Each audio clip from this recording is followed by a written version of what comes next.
Between the desire and the spasm, between the potency and the existence, between the essence and the descent, falls DC United. For them is the wooden spoon. For the G's, this is the way the season ends. A mix of frustration and confusion with more questions than answers. For Sporting KC, this is the way the season ends, drowning our sorrow in barbecue sauce.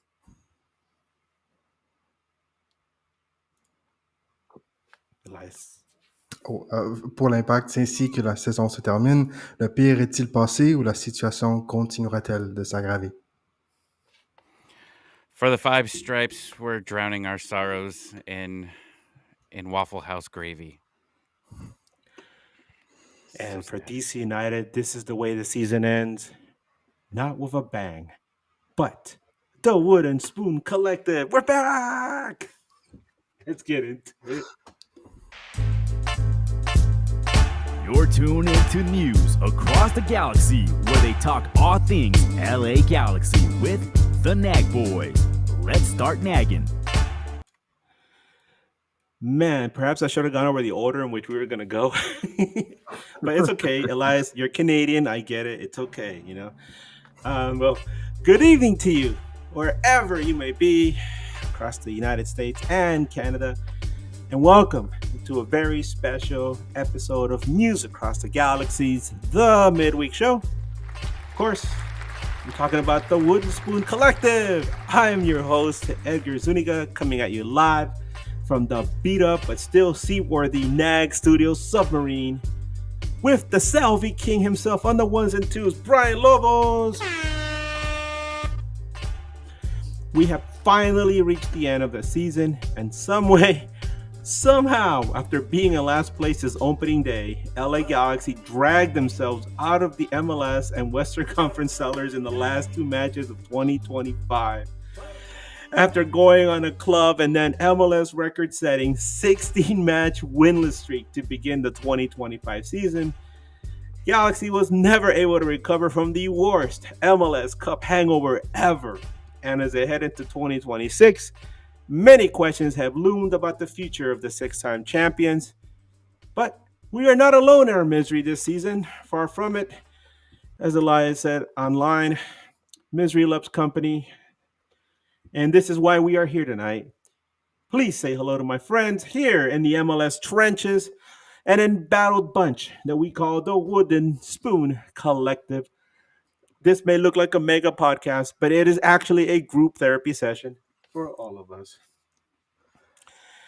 Introducing first, in the red corner, in the blue corner, one of our newest friends from the Western Conference, from the For the Glory KC podcast covering Sporting Kansas City, it's Chad Smith.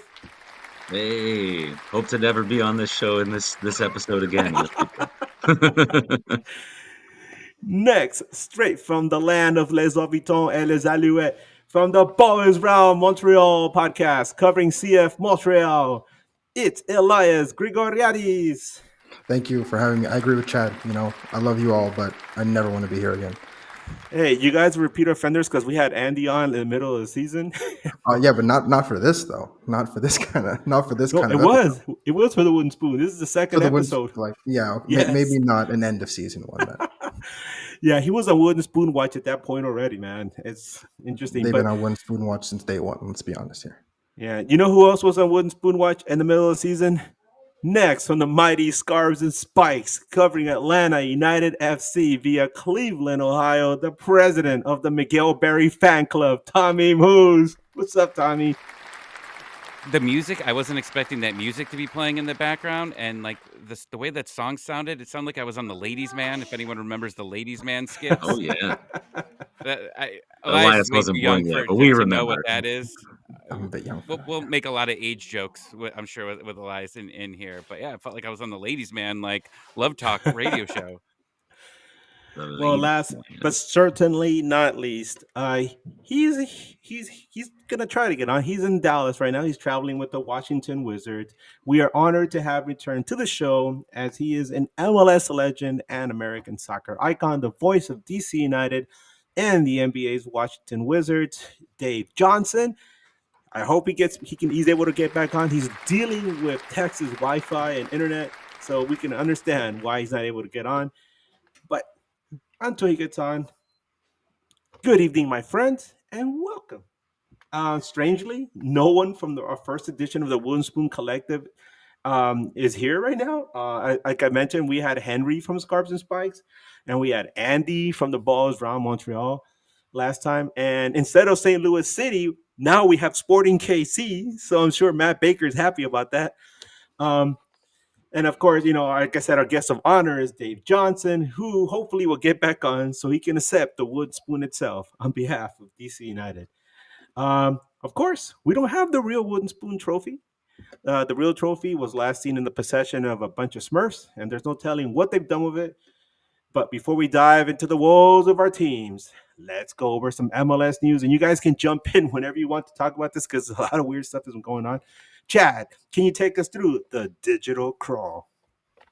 Yes. So on a recurring segment on our podcast for the Lord PC, we do digital crawl. We always say we're going digital crawling, y'all. And it's Digital Takiwara. He was the first ever goal scorer for the Kansas City Wiz back in the day. Did his little crawl celebration. But let's start off with a question for y'all. So will Chucky Lozano miss the MLS playoffs? So if you all saw San Diego FC's Irving Lozano, his playoff opener kind of remains in doubt because of a verbal altercation he had in the locker room after he was subbed out at halftime on October 4th in that match against the Houston Dynamo. His team ultimately did win 4-2, but if he's absent, what do y'all think? Is that going to break San Diego? Any thoughts? I'll throw it to Elias. I'll go to you first, sir. I don't. This is a new club, right? This is an expansion club. It's their debut season. I don't know if they're going to risk missing out on someone as important as Lozano for such an important game. Even if he doesn't start, I think he'll probably even come on at halftime. But I would be floored and completely shocked if he gets 0 minutes. Yeah, here in Tommy, what LA, do you think? we have.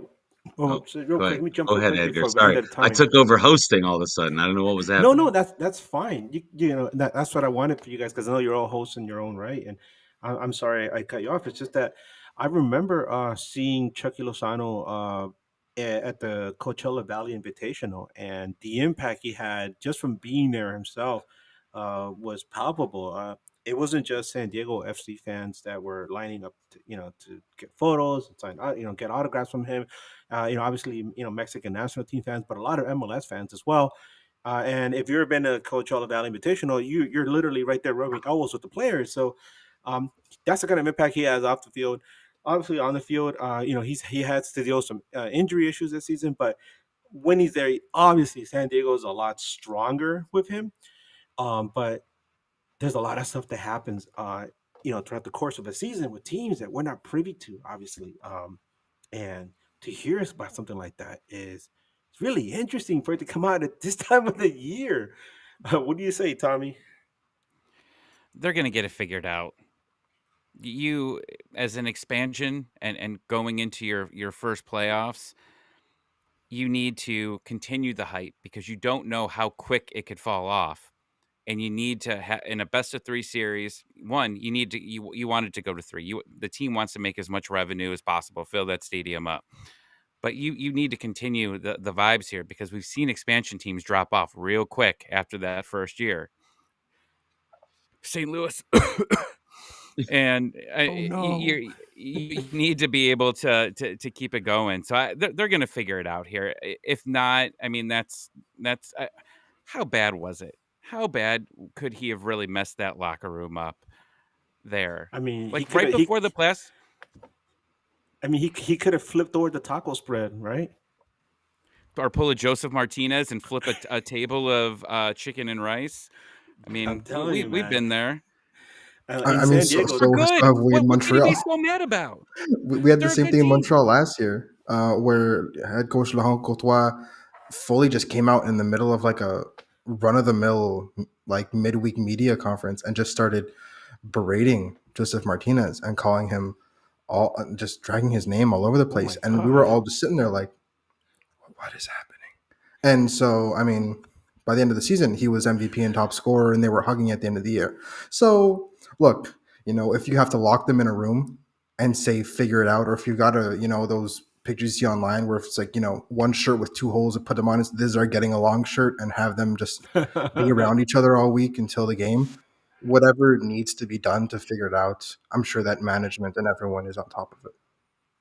I love that Tommy brought up St. Louis because if y'all will remember, this is the only glory Sporting's had in the last few years. But when St. Louis made the playoffs as the one seed in the West in their expansion season, they got bounced by eight seed Sporting KC in a clean sweep, two straight games. So I think San Diego figured out. San Diego seems like a better run organization to me than St. Louis. Maybe that's just my bias coming into play. But you got to think he's got to put his ego aside. Otherwise, that's got to be reason to kick him out of here if it like ruins their season, right? I know he's a big star, but Dreyer's the real star of that team, which I don't know that anybody saw that coming before the season. And if we didn't have some guy named Messi in the league, then Andre Drummond will be MVP the whole thing. So it's kind of wild the seasons he's had. What else you got for us, Chad? Oh, I do have some more stories. This is the Tommy Moose special right here. So some more MLS managers are on the move, and this week Atlanta United fired coach Ronnie Deila after a hugely, massively disappointing season where Atlanta just won once in their last 18 matches. Tommy, you have to let us all know how much money y'all spent on those transfer fees. But Dear the God. question is, tying into Deila, will Atlanta go after Tata Martino? So I guess I'll go first on this one.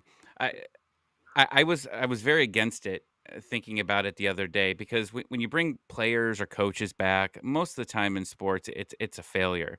Tell on the road. Unfortunately, Oh, sorry. yeah. Well, unfortunately, we got some bad news to bring the podcast down here a little bit. We found out that the team president and Seattle Sounders legend Garth Lagerwey is taking another long hiatus from the team.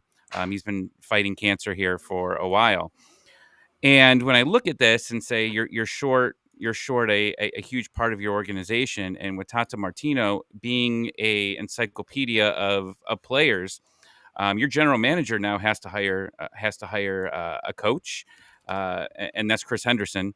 He's going to have to hire a coach. There's a lot of players that are going to be on their way out. And Tata is a guy that does know a lot of players. And the first time around, the reason why Miguel Almiron came to Atlanta United was because of Tata Martino. So I have changed my mind on this because of the unfortunate circumstances. And I was Tata curious, and now I'm Tata all in. Dude, I heard you on the Waffle House broadcast, and you're like, "Don't say that too loud now."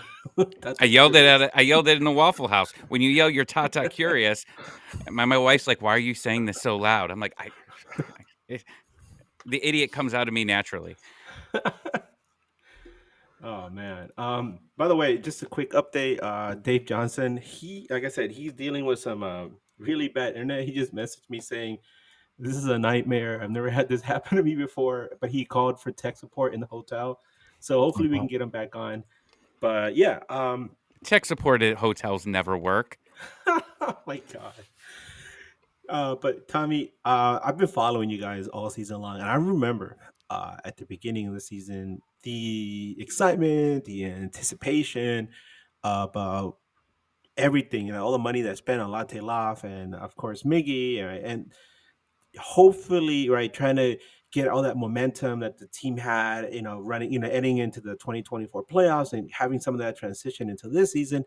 And I remember even talking with the Charlotte FC guys, COTFC Fan TV, about how excited I was as an MLS fan, looking forward to a Crown and Coke, because it looked like Charlotte was also lining up to have an amazing season. And I said, I think it's going to come down to Charlotte and Atlanta.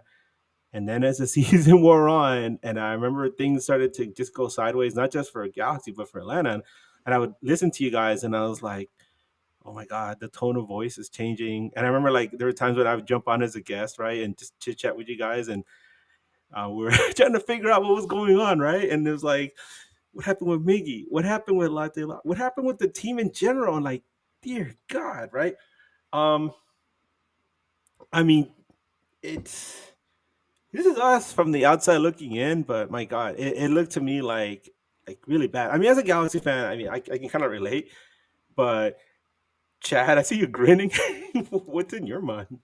Well, yeah, I feel in the same way because going into the season, I think Sporting Kansas City fans are probably a little jealous of Atlanta. They're spending these record fees to go out and get these players, and then I won't lie, I get a little Western Conference focused. I kind of ignore the East. I don't always know what's going on over there, and I was like, man, Atlanta are terrible. What? How did Atlanta be so bad? Like, no offense, Elias, but Montreal, that's kind of expected. We all kind of expect that Montreal is not going to be very good. None But taken then when whatsoever. it yeah, okay.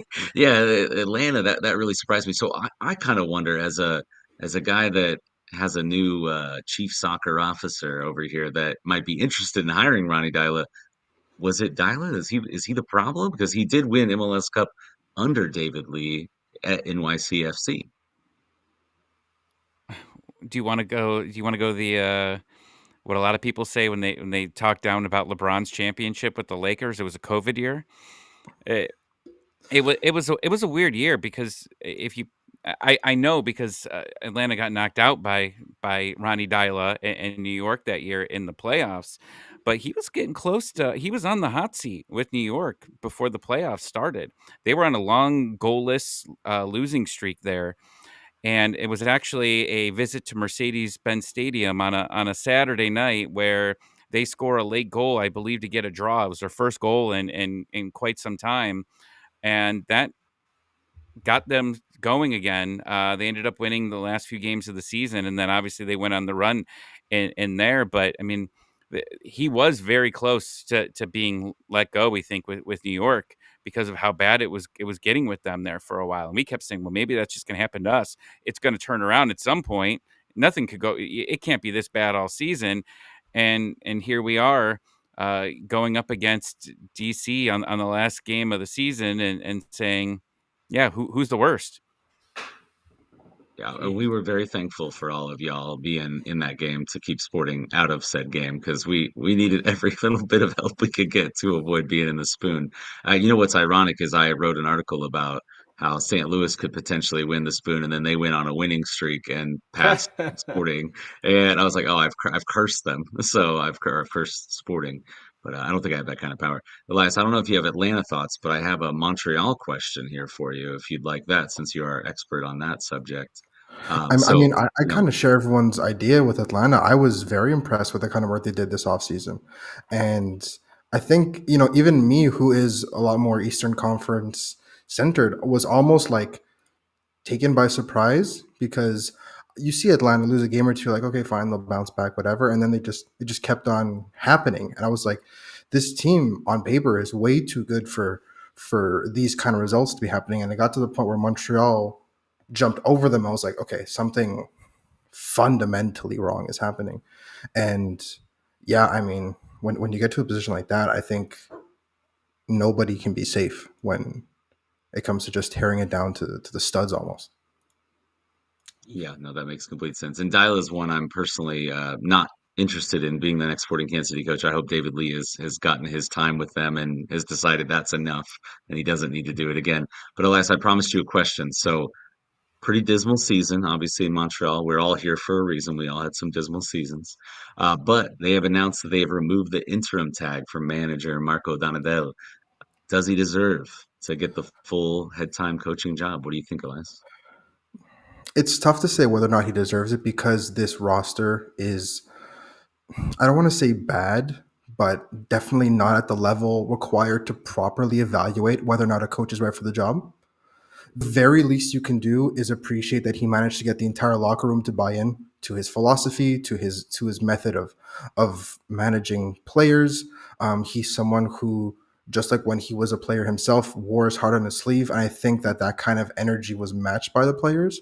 Now, tactically, there's still a lot of questions because he does play a very unconventional man-to-man system that just doesn't really have its place in modern football. So it's worked with too wide a range of success and failures. But I think with everything that has gone against him this year and the quality of the squad, he's managed to at least earn himself the benefit of the doubt. And plus, when you commit this publicly to a rebuild, and to say that this roster and everything is going to be fundamentally changed, they declined the option on 3 players. They released Tom Pierce of their contract. That's 4 players that are already gone. I'm assuming you're going to get at least another 3 or 4 before training camp starts that are gone, which means a whole lot of new players in. You have all these changes and all these loose ends. You need some level of stability and some kind of consistency, and that's going to come from your coaching staff. So I mean, I'm not surprised at all. I think it's the right decision to at least give him this year. He's got a 2-year contract, but I think he's going to get this year to fundamentally prove that he is at least tactically the right man for the job. From a man management perspective, he's proven that. But now it's also up to the sporting direction to give him a team that will let him show what he can do as a coach. Because again, this team, granted, I don't think that he made the best of what he was given of what he was given, but it's also not fair to say I don't think you're good enough to coach at this level based on what this team provided. Because a lot of games he coached well and he managed to outcoach or out-prepare, and then the team just did not deliver. Yeah, they can't execute the game plan. Tommy, you see the Eastern Conference a lot more than Edgar or I do. What's your kind of view on Montreal? Well, we started the season against each other in game 1. That was an And awesome game. I think it was like 5-3 or 4-3. It was high scoring. Both teams played well, and I was like, okay, this could be fun. Yeah, I thought Atlanta United was back after that game. I'm like, we're scoring goals. Maybe we look a little shaky defensively. It's going to be fine. And I think that was like our second most goals in the season. It was that game, and it was pretty much all downhill from the Montreal game. But luckily, I was there to enjoy that game, and then I was like, yeah, I'm not going back to any more of these. I'll watch from Ohio. What about you, Edgar? What do you think about the Montreal decision? Keep Donadell. Man, let me tell you something. From a Galaxy fan perspective, we've had our own issues regarding managers where um, I mentioned in many of our shows already, and when I was as a guest as well, that in the middle of the season, there was a stretch that really broke me, and that was when Galaxy was on the road against Kansas City, Red Bulls, and Philly. And holy crap, what a microcosm of our season where they lost in every which way possible. Every week, every damn week, they were like losing in a different way, right? And this was just, you have the match in Kansas City, right, Chad, where we talked about it, where like, no shots allowed, right? It's like, damn. And we still lost that match on a fantastic own goal. And then follow that up by, getting massacred and, by Red Bull, right? And that was horrible. That also ended with another own goal. And then, of course, they head up to Philly, and our buddy Jimmy King, who covers Philadelphia Union, said, I think Philly is due for a trap game, and I wouldn't be surprised if Philly loses this. And lo and behold, Galaxy was up 2-0 at the half. I was all happy. I remember I was like, I was out with my kid and my wife at this event, and I was following the game, and I was like, yeah, this is it, boys. This is where we turn the whole season around. And then 5 minutes into the second half, Galaxy gives up 2 goals, and I'm like, oh no.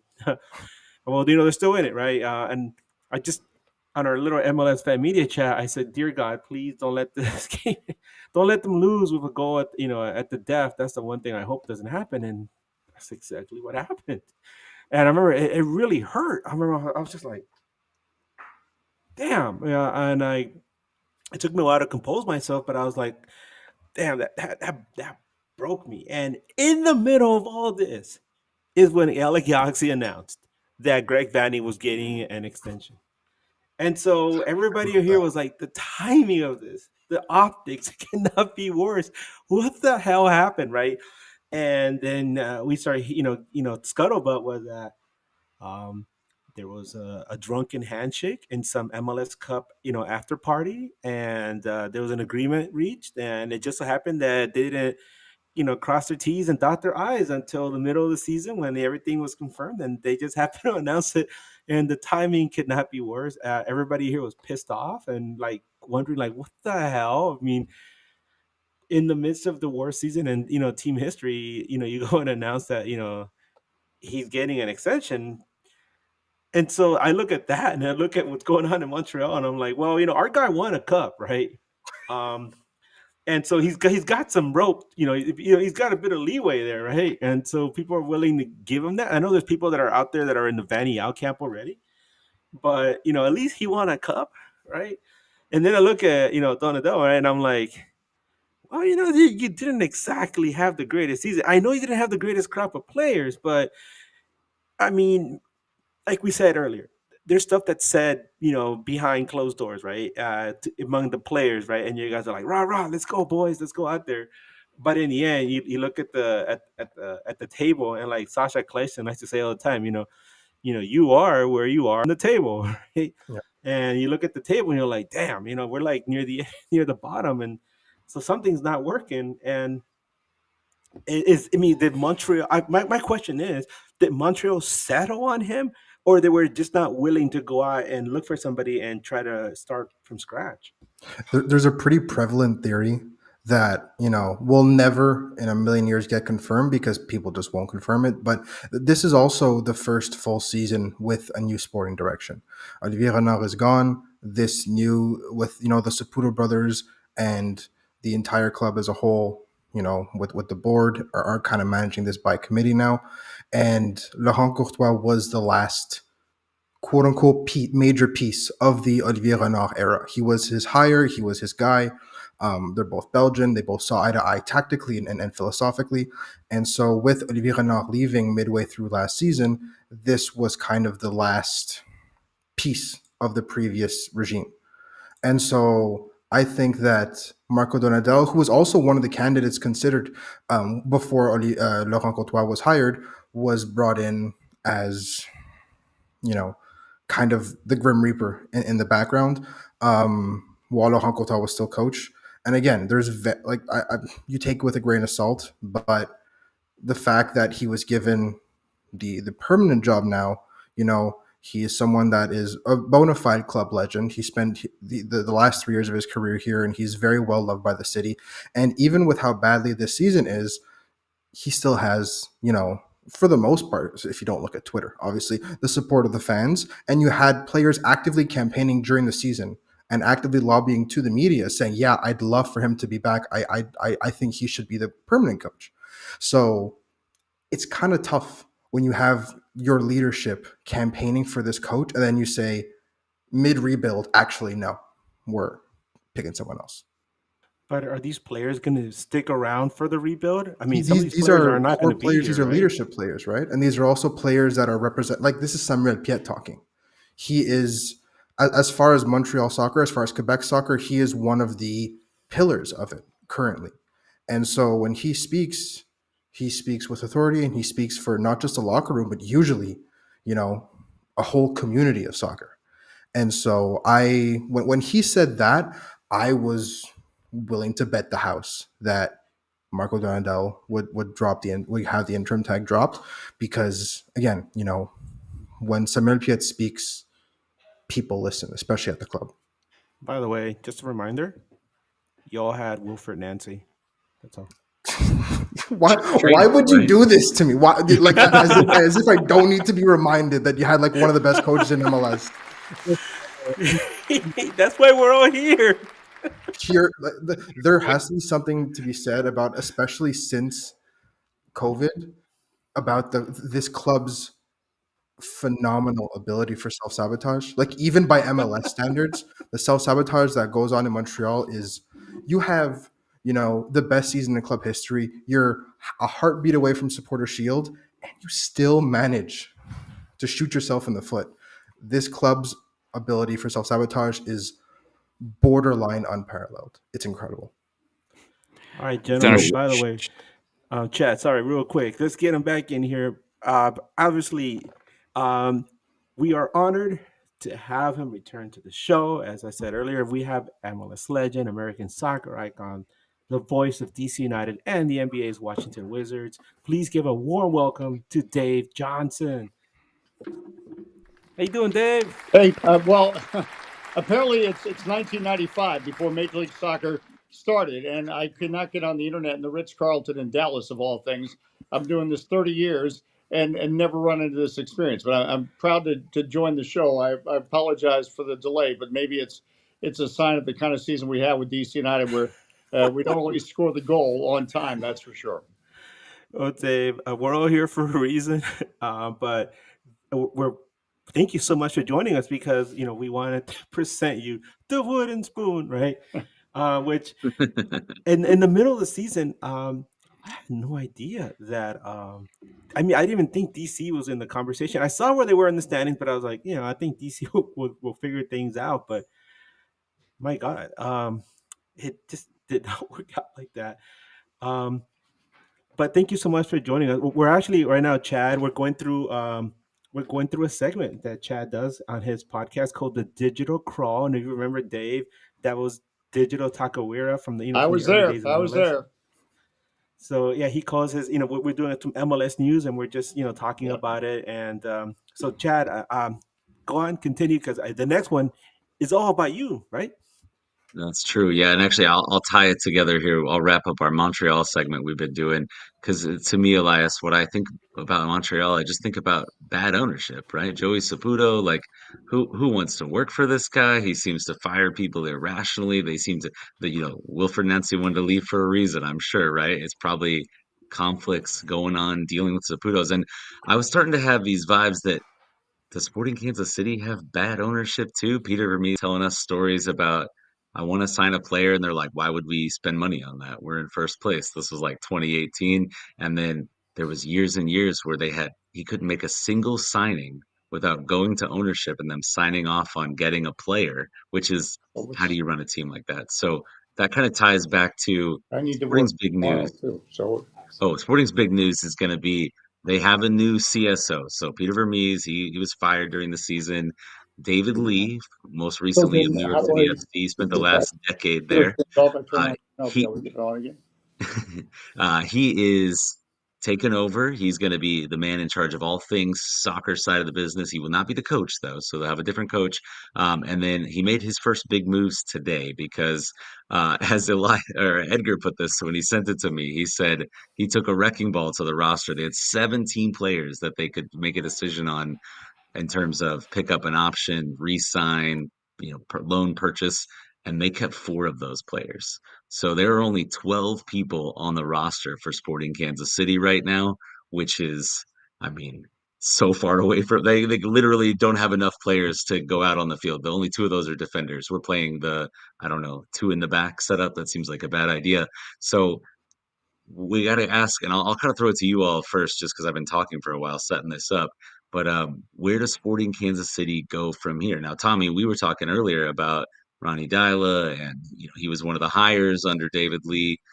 What are you thinking about David Lee and his track record over at NYCFC? I think you were saying COVID year luck. With Ronnie Dyla? Yeah, yeah. So what do you think of is it a Dyla thing? Do you guys have thoughts on David Lee, or is it just like we just blame Dyla for everything in Atlanta? We blame a lot on Ronnie Dyla here. I mean, there was obviously a lot of puzzle pieces that didn't fit well with this Atlanta United team this year, despite spending a ton of money. But still, the coaching, there was just times where this team had zero identity. And when I say times, I'd say about 85% of the season. We just did not know what this team wanted to do with the ball. So do not take Ronnie Dyla. If anyone's looking for a manager, I'm just telling you, I'm not writing a referral for him. We're good on that. Dave, I would love to hear your sultry tones over there because you're an Eastern Conference guy. You're seeing these teams. Obviously New York City FC just down the road, not too terribly far from where you're at in the country. What do you think of the job that David Lee's done with NYCFC and kind of how that might transition over to Sporting Kansas City? Well, I think that certainly, any sport, as I sit here in Dallas with the Wizards, as you're all these guys that reach their position as a general manager or a coach or whatever, it's not that they take stupid pills and when things go wrong, they're quality individuals who are good at their jobs. But there's so many outside influences, health being a big one or the player you think is going to work is not going to work or doesn't end up working. So it's not an exact science. That's why it is dramatic. That's why we love sports. It's not scripted.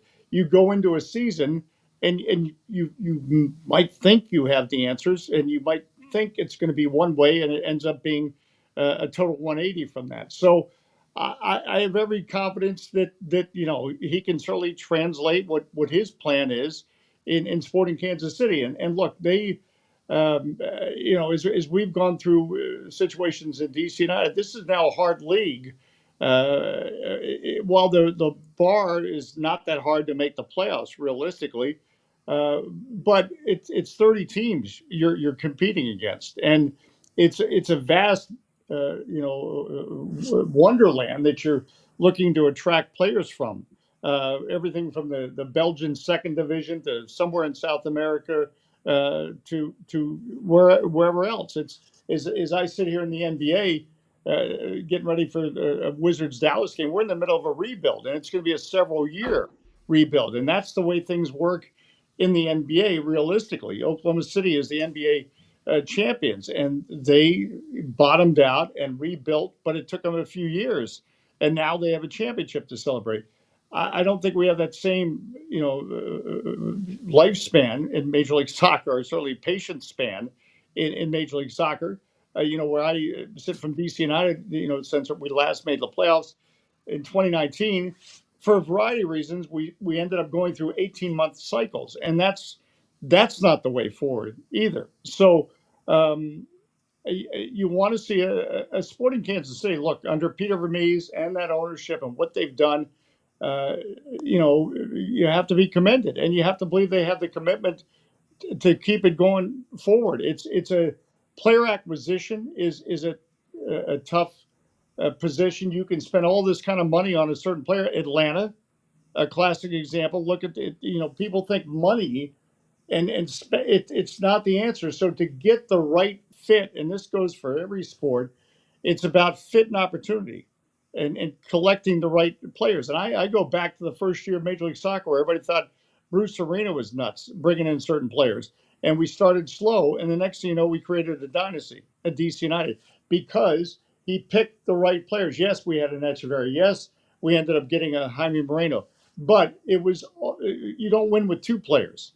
It was the entire team they constructed around them, and that's why Major League Soccer, it drives all of us crazy that support teams, but it's a league where you start every season and you just never know.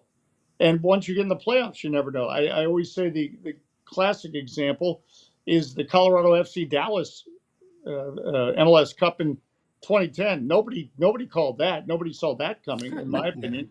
So I think David Lee has got a track record of success. But again, people that reach this position, Ronnie Dyla, he's had success. If he doesn't have success with a certain team, that doesn't make him a bad coach. It just, the fit was not right. Yeah, I think you said a lot really well there. And I think Edgar can probably speak to this too in terms of the NBA. It takes a long time, right? You got to build, it's a slow turn. MLS isn't like that. Lee, actually, in his introductory press conference, he gave us a stat. I don't remember the exact number of years, but it was something like in the last 4 seasons, there's been 7 new playoff teams every year.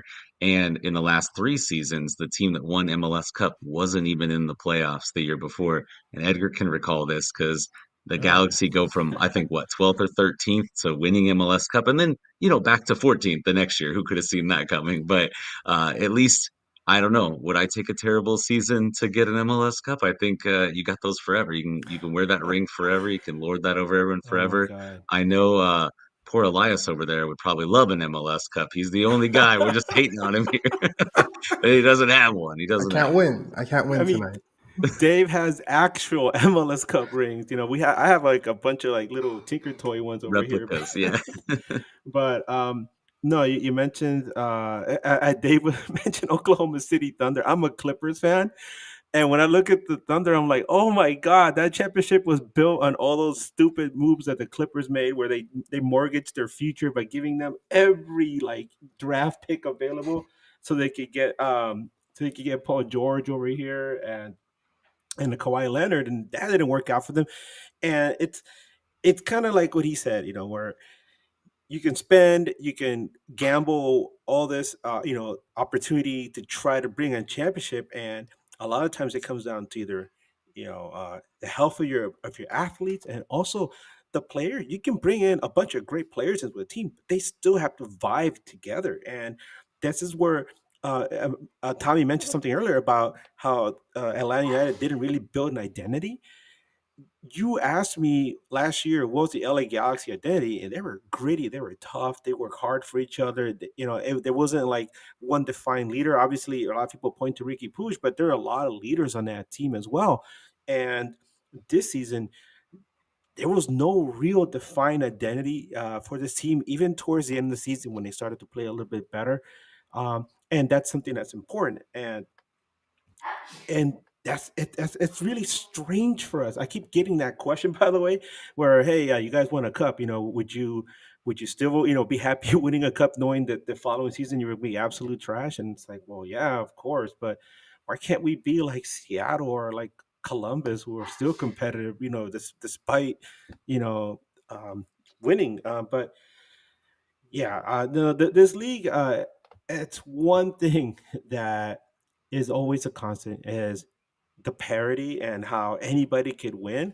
And it's something that I know Marco Royce is not accustomed to, because right before the season started, he was complaining about the MLS salary cap and how strict it is, and why LA Galaxy had to give up so many different players. And I'm like, buddy, you came from the Bundesliga where like Bayern Munich was champion for like 9 straight years. I mean, that's fine if you're a Bayern Munich fan, but everyone else is like, what the heck? Um, but yeah. Speaking of big names, Chad, what's the next news item? Because I know everyone has an opinion on this. Oh yeah, absolutely. So the last one we have here in our digital crawl today, this player, you probably heard of this guy. Some guy named Lionel Messi signed a new contract through 2028. I told my wife this today, and she groaned. She's my co-host on my podcast. She groaned because I'll just like sneak a Messi update in every once in a while. And I'll tell you, I think it's good for the league. Like whatever you think of him, whatever. I mean, obviously, at one point he was the best player. If you don't think he is anymore, he is the back-to-back MVP. The only one other man has won MVP twice, and it was never done back to back. Preki, by the way, Sporting KC, Wizards technically. But Elias, I've been trashing on you for a while, so let me throw it to you, buddy. What do you think? Messi's back. He's going to be here until like is he going to be like 41 or something when this thing's over? It's going to be a while. Look, he's obviously set down roots. He's brought a bunch of friends over. This is, everyone was joking about how this is becoming Inter Messi FC and not Inter Miami FC. I mean, to a certain degree, when someone of that level comes to your club, it's going to at least become a little bit of that. So I'm not surprised that, after having set down roots here, he wants to spend more time here. He's clearly gearing up for the World Cup next year. And I think the club as well wanted, certain assurances. They didn't want to be like, okay, after 2026, when the World Cup's done, you can kind of like leave. I think they wanted him to stick around a bit more. And I think one of the main reasons that he picked, Miami over going to Saudi, 2 years ago when he came here, was because he wanted to live in Miami. That's one of the main things. He didn't want to live in Saudi Arabia.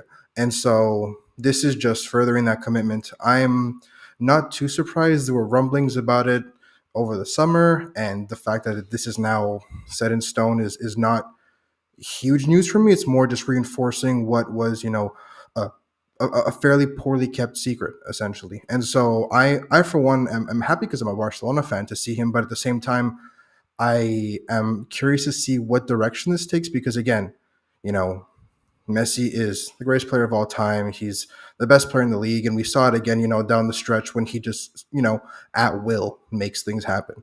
And I'm curious to see how viable and how sustainable this is for Miami, who, again, we talked about when we talked about the Clippers just a couple of minutes ago. How much are you leveraging your future over a single player? And, are you going to keep on bringing in players of this level to surround Messi with? When if you lose Jordi Alba, you lose Sergio Busquets, is this going to be sustainable? And how much, money are you really going to be dumping into this? And so I think that's something I'm more curious to follow than the actual Messi news, because again, Messi's been fantastic. He's gotten you, the best team in the league. He's gotten you the greatest single season of all time last year. He's gotten you a Leagues Cup. He had like don't have an MLS Cup yet, and I don't think sporting wise, at least marketing and financially and brand recognition, obviously they've surpassed every single possible expectation. You could see Inter Miami jerseys on every continent on the planet now, which is again for an MLS team that's insane.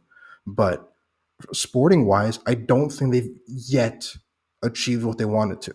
So them kind of doubling down and saying, stick around, we're going to surround you with even more players that you want. I'm not too shocked by that. I have to throw to Tommy here because Tommy's eyes about rolled out of the back of his head whenever Elias called Messi the GOAT. So, Tommy, what do you think? Let me open this White Claw before I start here. I'm known to rant on occasion. Look, I don't have a problem with Messi, and as a Kansas City guy, I think you'll understand this reference. I think that the league and networks can really make you hate a player, and Patrick Mahomes is a great example of it over the past couple of years. A very successful player that is all over the place. He's on every commercial for everything. You hear Kermit the Frog talking on everywhere you look here, and you get tired of it. But the difference between the NFL and MLS is the NFL knows how to market players. And what I worry about with MLS here is, what does MLS look like after Messi leaves? What other players are you really going out there and marketing to create these players? So when Messi does leave, because you do have MLS lifers that come in here, or maybe you want to create an MLS lifer type player that's going to be ready for when he leaves. And that's just, I guess, why I just get so sick of hearing about Messi's, because I don't hear enough about other players around here. There's other players with interesting stories that you could tell on here, players that you could feature. He doesn't need to be on every single thing here. You have to prepare for life after Messi at some point in time. And all I hear about on their Twitter account and on MLS is always it's to start the focus of Miami. And just like everybody hates Patrick Mahomes and the Kansas City Chiefs, that is now with Inter Miami, because we ended up somehow in crazy MLS world knocked them out of the playoffs last year. And it seemed like the entire MLS rejoiced besides Miami fans. I know we did. And that's how people feel about him. Yeah, and all the executives at the top, they were pretty sad too, I bet, about Messi going out. I worry Because kind you of on the can't have same vein TikTok as Messi. You remember? Do you remember that on yeah. a Friday night? They made us play a day early. We knocked Montreal out. Sorry, no offense there. We knocked them out, and we had to play 2 days later. I think the game was on a Wednesday. We had to play 2 days later on a Friday because they had a Messi cam on TikTok, and it was playing in New York City on all the big TVs. But I we had remember to that. play early because of Sir Messi. Ugh. Marketing deal.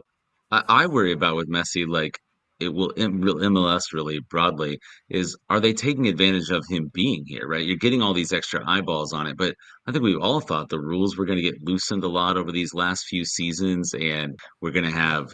I don't know. I don't want to go to a world where there's no salary cap, to go back to that Bayern Munich reference. Like, yeah, I think it's boring if the same team wins the league for 9 seasons in a row. That's kind of awful, uh, but if we could maybe get a little more spending, maybe a little less restrictions on the spending. There's so many specific rules, and you can only spend on unlimited on these U22 players, which are these incredibly high risk players, which if you hit, it's a huge reward, but you're going to miss way more than you hit on these under 22 guys. Why are there so many rules? Why are they so restrictive? Like, take advantage, let that influx of money come into the league and into the roster spend, so that you can build the team however you want to be successful. We were talking, I got to bring Sporting Kansas City back into this for a sec. We're talking a lot about Atlanta spending and not getting the results. And a lot of teams spend and don't get the results. And David Lee said, hey, money doesn't equal winning. And you can look up and down the league, and it's true, right? Sometimes money gets you some good DPs or, a good roster, but a lot of the teams that spend the most money aren't the most successful. And look no further than the Philadelphia Union, who win the Supporters Shield and are not a massive spending team. I mean, honestly, they're pretty cheap in the way they function, but they have a system. And like, let's let teams be creative in how they spend their money instead of being so restrictive. I don't know, Dave, Edgar, y'all have messy thoughts you want to get in Well, here? yeah, if I could add, I mean, look, this business about buying championships. That's not just a soccer thing. Ask the New York Mets how their $250 million payroll worked out. Oof, oof. Again, the best of intentions. Go out and get the best. What do the fans want? You want, go out and buy an all-star team. I understand perfectly Tommy's point about, what's life after Messi. Of course, we had to deal with what's life after Beckham. But I do think, and this also comes from my perspective with Washington, the Washington Capitals, we have Alex Ovechkin, who's turning 40 and is still breaking records. Now, we've only won Washington one Stanley Cup with him. A generational player, I said when he signed a contract, there'll be multiple Stanley Cups. And I was saying that not because I was a brilliant hockey prognosticator, but he's a player up there with Gretzky, up there with Lemieux, and they all won multiple Stanley Cups. The Capitals, quite frankly, have not done that. You could say, well, wait a minute, he's 40 years old. Yeah, I get it. He's chasing a record, but is it time? No, it's never time to move on from a once in a generation player. And Messi clearly is 29 goals this season. He is still going to raise the level of everyone around him. So if you're into Miami, and he's come over here, and he's not just here on a tourist visa. He's committed to the team, and he's shown that he's committed to the league, quite frankly. And you look at what he's done with the crowds, and it's been important with the league. But this is not unlike the NBA had Michael Jordan, and you go out, there's certain special players that it's important to maximize the time you have with them, because that's a precious commodity. It's not like a 20-year program. It's a short window of time, really, that you have with these special players, and you hope that it does bring extra eyeballs to your product, Major League Soccer, and then does say, well, while they're watching Messi, they notice some other players or some other teams, or there's something they like about Major League Soccer that gets them involved, in the family. Again, it's amazing that we're talking after 30 seasons and where we are and debating about spending. It really wasn't that long ago we were debating about whether the league would survive. And make no mistake, after 9/11, if it wasn't for Philip Anschutz, we would not be having this conversation tonight. The league would be done. So when we look at the relative position of MLS in the world of soccer, we're still a baby, but we're very much growing and very, very much maturing. And I never thought we'd have a Beckham in this league, and he would perform the way he did. I never thought, needless to say, we would have a Messi and do what he does, and he does move the needle. I mean, it's to a point where people say, I gotta see him, and I gotta be there with him. But a percentage of those fans are going to become MLS fans. A percentage of those fans are not. Maybe a majority of those fans, they were just all about Messi. But at least it does something to move the needle. And oh, by the way, they're very much still in the conversation of having success. And I liked Messi's comments about he wanted to be, part of the stadium opening in Miami in 2026. And the reason I think, as Elias said, he could have gone for more money to Saudi Arabia or God knows where, but it was about family. Miami, it's as you all know, is such a great multicultural city, and if you're, South American, Spanish, you feel very much at home in Miami, and it's good for his family, and it's been good for Major League Soccer. Yeah, he mentioned David Beckham. With LA Galaxy, they went out and made the big splash to get him over here. And I remember, I've been a Galaxy fan, from the very beginning, but I never imagined they'd bring Beckham over. And when they did, I remember all of a sudden there was a whole different buzz, not just with the team, but in the city itself. And there were more eyeballs to LA Galaxy than I ever remember, even after they had won two MLS Cups already at that point. But even then, and I always remind people that it took LA Galaxy several years to make it work with David Beckham. It wasn't like immediate success. In fact, it was a mess. They tried to bring all these players over uh, to try to build a team around him, and it just was not a good fit. They had Ruud Gullit come over here as manager, and he tried to create sexy football, and it didn't work either. Um, and it wasn't until Bruce Arena came over and brought some stability, much needed stability to the team, that things started to really get better, and they started to build a real contender instead of just trying to sell shirts. Even then, it still didn't work. It wasn't immediate success because in 2009, LA Galaxy went all the way to MLS Cup, and they lost in the penalty kick shootout to Real Salt Lake. And I remember like looking at Beckham post game, and he was kind of shocked because I think at that point he was like, okay, we got here, and we should beat Real Salt Lake. Granted, this is a team that snuck into the playoffs at the very end, and here they are lifting a cup, and everybody's like, whoa, wow. This was supposed to be the Beckham's coronation, but it took a few more years for that to happen. Another thing that Dave said that reminded me was having a Leo Messi in the league is it's so important. I mean, at many levels, and I'm glad that he came back. His role might diminish as the years pass, right? Because his age will start to show at some point. I mean, look at Michael Jordan. But let's not forget that, and Dave can talk about this. When Pelé came over to the NASL and the Cosmos, um, the buzz around that, and there's an entire generation of U.S. men's national team players that were inspired by Pelé, especially the Carney boys from Jersey, um, and that was that generation of the U.S. men's national team that went on to qualify for the World Cup in Italia and set the U.S. on the current run that that they went on. I feel like the team has plateaued. That's a whole different subject. But the fact that this brought that buzz, that energy, that interest in the sport, and got this entire generation going, I feel like Messi's doing the same right now because I can't go to any Target across the country without seeing a Messi jersey somewhere in the kids section, and I think that's incredible reach. Um, but Dave, also wanted to know because we were talking about how the salary cap restrictions, right? And we were hoping that having Messi here would kind of help that, right? Push, like you said, push that needle, right? So that the league spends a little bit more.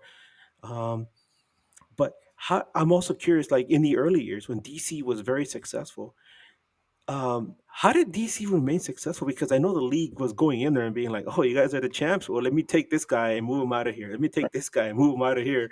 Um, and what do you think the league needs to do in order to fix that? Because it's not something you can go from night to day, right? Like some people want pro relegation tomorrow. It's not going to happen. Right. Well, a couple of things on that. I mean, you make a great point about, the Messi impact. We're not going to know the full Messi impact, until 10 years from now, because somewhere there's a player that got inspired because he was exposed to Messi, just like Pele came over here and the North American Soccer League. We qualified for the first time in 40 years for the 1990 World Cup with Paul Caligiuri hitting the shot around the world in that qualifier against Trinidad and Tobago. Paul Caligiuri grew up as a California Surf fan. That was a failed North American Soccer League franchise that only averaged about 8,000 a game. But he was one of the kids in the stadium watching the California Surf in the NASL. And, again, Pele and that whole story of bringing him to New York and the soccer boom it really did create, because the NASL and soccer numbers really were going nowhere. And his personality, his play, it moved the needle. That is again getting back to the reason why we're having this conversation. DC United was it's fine margins in every league teams. Why DC United's a wooden spoon? A year ago, DC United missed out on a playoff spot by goal difference. So they think they tighten up defensively, and then we've got the Golden Boot winner in Christian Benteke, and we're going to have enough to make it this time. Instead, it goes a complete 180. the DC United success at that time was not that they were spending the most money, because there was no money to spend, and again, we're still on a fragile slope. We don't have a Premier League television contract. I still think the largest part of our revenue is coming from television. Pardon me, from ticket sales. So that's a fragile situation versus the leagues we're trying to compete against and trying to get the big players against. DC United was just a success of quite frankly Bruce Arena, who has shown at multiple stops that he knows what players to select and how to manage those players for success. And then, as mentioned by Edgar, that after the 2009, we started getting players picked apart and that type of thing, and it didn't go so well for a few years. But I don't know if there's anything the league can do to I think the very fact that you mentioned the number of different playoff teams, and we see Chicago finally winning a playoff game. I don't know if there's anything the league can do, but certainly, I think there in every market, because of the competitiveness of this league, there's pressure, and DC United certainly, and the ownership of DC United has been more proactive right now, knowing that okay, we've got to be dramatic or intentional about what we're doing going forward, because we opened Audi Field in 2018, have some great memories. And I think the example of that is when it started to go south this season, they didn't waste time in terms of not only changing the coach, but changing the sporting directors. As you all know, often when you decide to fire a coach in the middle of the season, you name an interim coach and just ride it out. But in DC, where the level of success has been far below expectations for now too many years, they couldn't wait any longer. So that's what makes this league now exciting. I think there's pressure in every market. It's Atlanta, Garth Lagerwey is a good friend of mine who was a broadcast partner of mine once upon a time before he went on to success for Real Salt Lake and other things. Usually people go on to success after they work with me. I just stay doing what I'm doing. But, needless to say, with the support of Arthur Blank, they're feeling the pressure, as Arthur Blank wrote a letter to supporters. But that's good for the league, that there's not even though there's not relegation, there's not a complacency. The relegation argument is that I get it, but those are leagues that started 100 years ago. It doesn't work now when when we were trying to start a league in 1996 and just get people on board, and you're not going to get an investor who spends all this money to get into the league, and then, oh, by the way, you're in the second division now, and we, quite frankly, we don't have the standards to fill up two divisions, I don't think, or the quality. It's no question that promotion relegation, there's nothing like the excitement of it. But fortunately, I don't think we have the complacency from teams that, oh well, we'll just be bad, but we'll still make money, because we're not a league where, like the NFL, where you get this amazing $1 billion check, and the reality is you could not win a game and not sell a ticket, you could probably still make a profit. I don't know about the rest of y'all, but I heard Dave Johnson just say we're all getting a Dave Johnson bump because we're working with them here tonight. So congratulations, Trevor. Yes. That's right. All five of you go on to great things. So, Chad, thank you so much for the digital crawl, by the way. Let's get into our teams, because, like I said, we're all here for a reason. And Dave, we're really sorry, but we got to present you with the wooden spoon. I wish we had it. Before you came on, I said, that the wooden spoon right now, supposedly is in the possession of a bunch of Smurfs, San Jose, right? We have no idea what the Smurfs have done with the spoon. So God knows if you want to, take possession of it after they're done with it. But sorry, Dave, but the wooden spoon goes to DC. But working off of that, let's give Dave a round of applause. Yay. And by the way, again, what are the chances, and maybe it's fitting I get the wooden spoon, I get into a luxury hotel where the internet doesn't work, and that's jumping on the the broad. So maybe they knew I was going to get the wooden spoon tonight. Hit the wooden spoon Wi-Fi. So, yeah, going off of that, and this is something I want all of you can answer. In a season, and I already mentioned about LA Galaxy. I think I'm gonna need more therapy if I keep talking about the Galaxy. But in a season where a lot went wrong for our teams, at which point did you realize that things were going to be a lot worse than you expected? Let's begin with Dave because you were just talking about what DC was trying to do, and um, I mean things just didn't work out, right? The 7-1 loss to Chicago at home. I think when DC actually, it's a crazy thing. When DC United is a wooden spoon winner, they started the season 4 games unbeaten. So you're thinking, okay, it'd be great if it was a 4-game winning streak, but it's points from all 4 games, and that's a solid start. There was a bad loss in San Jose, which was the game that was supposed to commemorate or mark the 30th anniversary of the start of the league when DC United played the San Jose Clash. And, Eric Ronaldo scored the first ever goal in the league, and the Clash beat DC United 1-0. DC United lost 6-1 to the San Jose Earthquakes. And that was you thought, all right, well, maybe that's just an outlier. But then when there was a 7-1 loss to Chicago, there was a real sense, wait a minute here, something's not clicking, something's not connecting. When Christian Benteke went out with injury, and it didn't seem like we adapted or changed like we needed to do. At the same time, curious enough, we had a bit of a U.S. Open Cup run going, but it was at that point in June you thought, wow, this is kind of unraveling.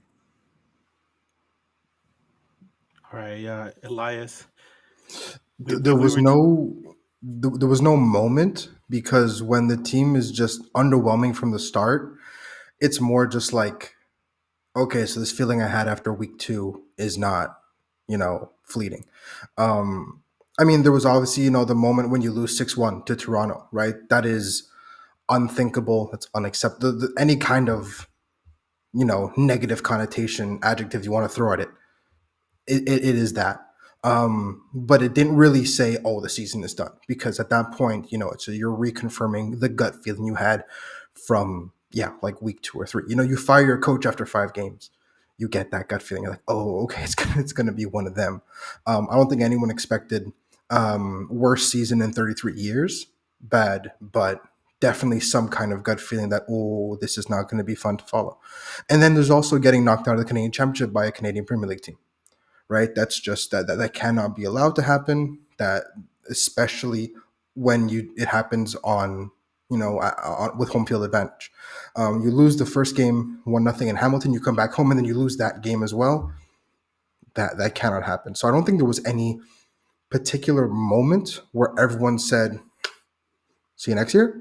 There was actually a really, and again, if you don't follow Montreal every week, this may have gone under your radar, but there was, God bless the supporter section, because they always find a way to stay relevant. But I forget what game this was. This was, towards the middle of August, where they all showed up in beach clothes, and they were just having a beach party in the supporter section, because they were already on vacation. If the club's on vacation, then I'm on vacation. And they were throwing a beach ball around. They had floaties. They had pool noodle. It was a full blown beach party. They were in Tommy Bahama shirts and everything like that. And it was in the press box, we were having a riot. It was hysterical, right? But again, you're starting to realize. I think that's when the fans probably start to realize, mid-August, where it's like, okay, this is historically bad. But at no point in the season, I think, did anyone go, well, if this happens, we could turn it around and make the play. Like, no, it was pretty much DOA, and every single thing that followed, not every single thing, but most of the things that followed, more or less kind of confirm that. And Chad, let's go to you, because I know at the start of the season, it started with Peter Vermees, and then all of a sudden Vermees is gone, right? And it's like, oh, the Wicked Witch is dead. So I know some people were really happy to see him go.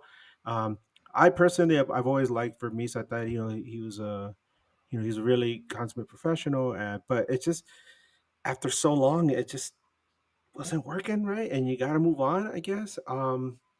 But what what happened? I mean, how did things go sideways so fast? You had Dayon, our boy Dayon, score so many goals.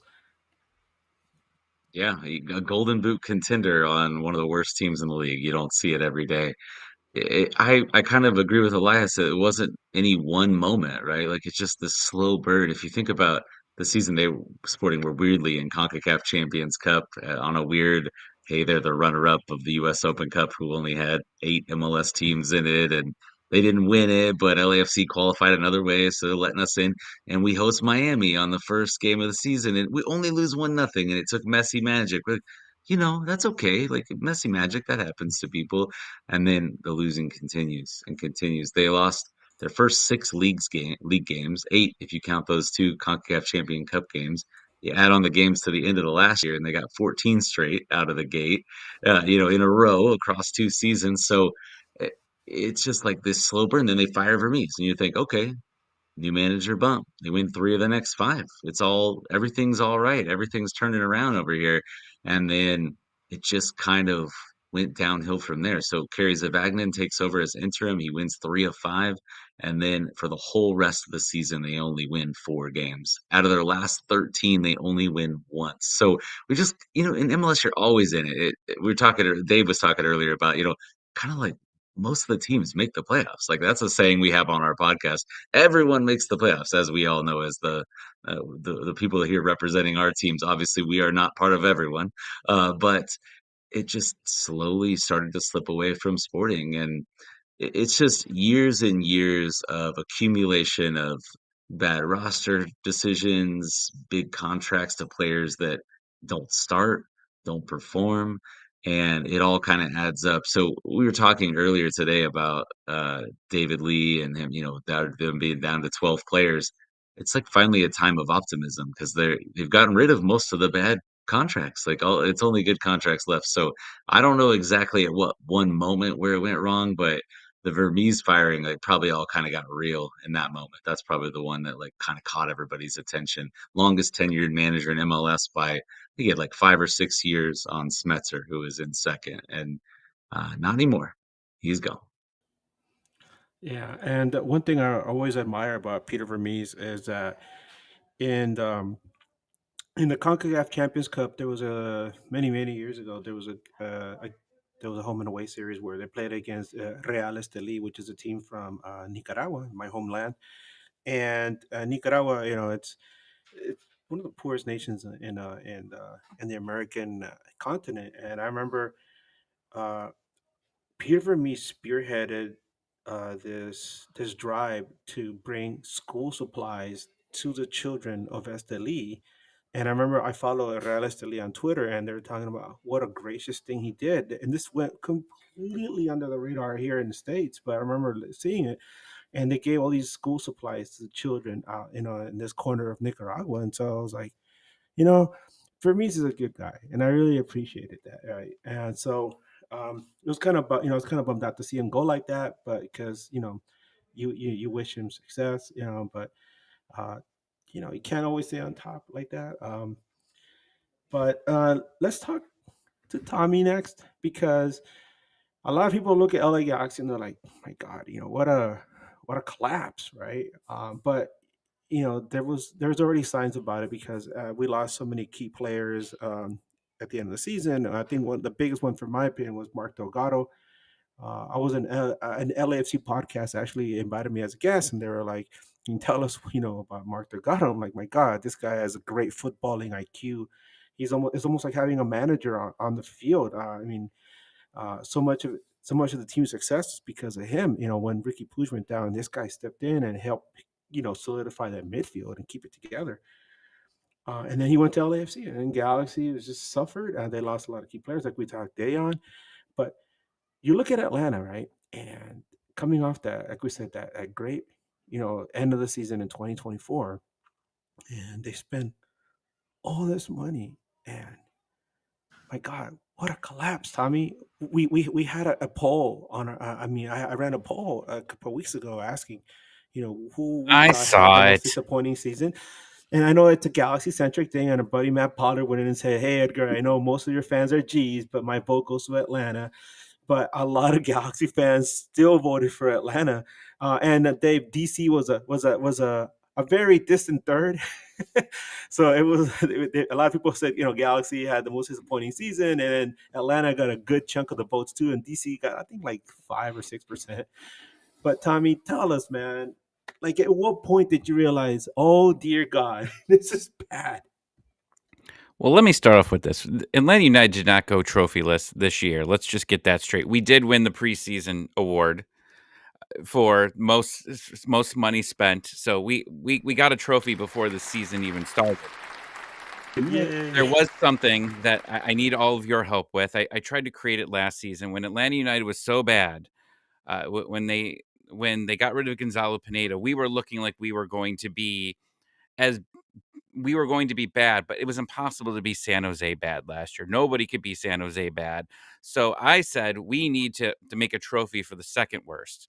Now, I didn't think Atlanta United would actually ever win this, but you've got the wooden spork.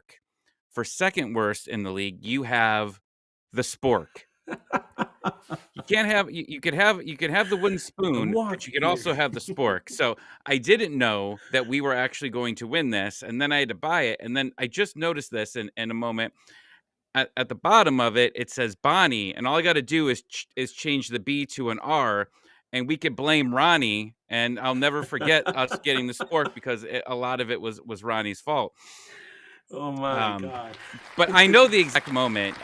It was a Saturday afternoon in Atlanta, Georgia, where Atlanta was playing the New England Revolution, and Miguel Almiron scores probably one of the most beautiful goals that he'd ever scored for Atlanta United, and it got taken off the board later in that game. Atlanta goes down 1-0 against them, and at that point, like the Revolution were not good at all. And you're just like, okay, what's going to happen here? Like they're going to score, and they had so many scoring chances. But that's the thing. Like I mentioned earlier, when we played Montreal in the season opener, the offense looked good, and then you keep watching these games, and you're like, okay, maybe they're just not the ball's not going in the net, but they're getting chances. The goals are gonna start happening here. I remember us being on Sunday Night Soccer against Miami, and like all the Miami fans were sending me messages saying, "Dude, Atlanta's going to be really good this year." And after that Revolution game, they go on the road and they lose back-to-back games against Orlando and I forget the other team, but they were 3-0 loss. Philadelphia. It was two back-to-back 3-0 losses on the road. And I said, this team is never going to recover. It seems like they had their opportunity to turn it on, and it's just not coming back. And unfortunately, I was correct. They were never able to find any mojo throughout the year.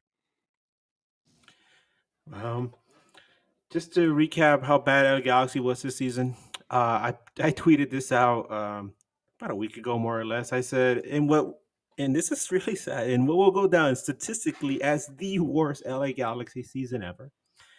They had the opportunity to win 7 trophies and failed at all of them.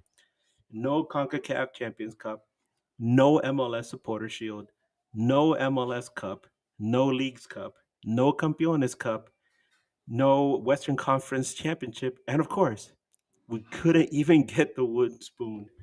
Darn, my God.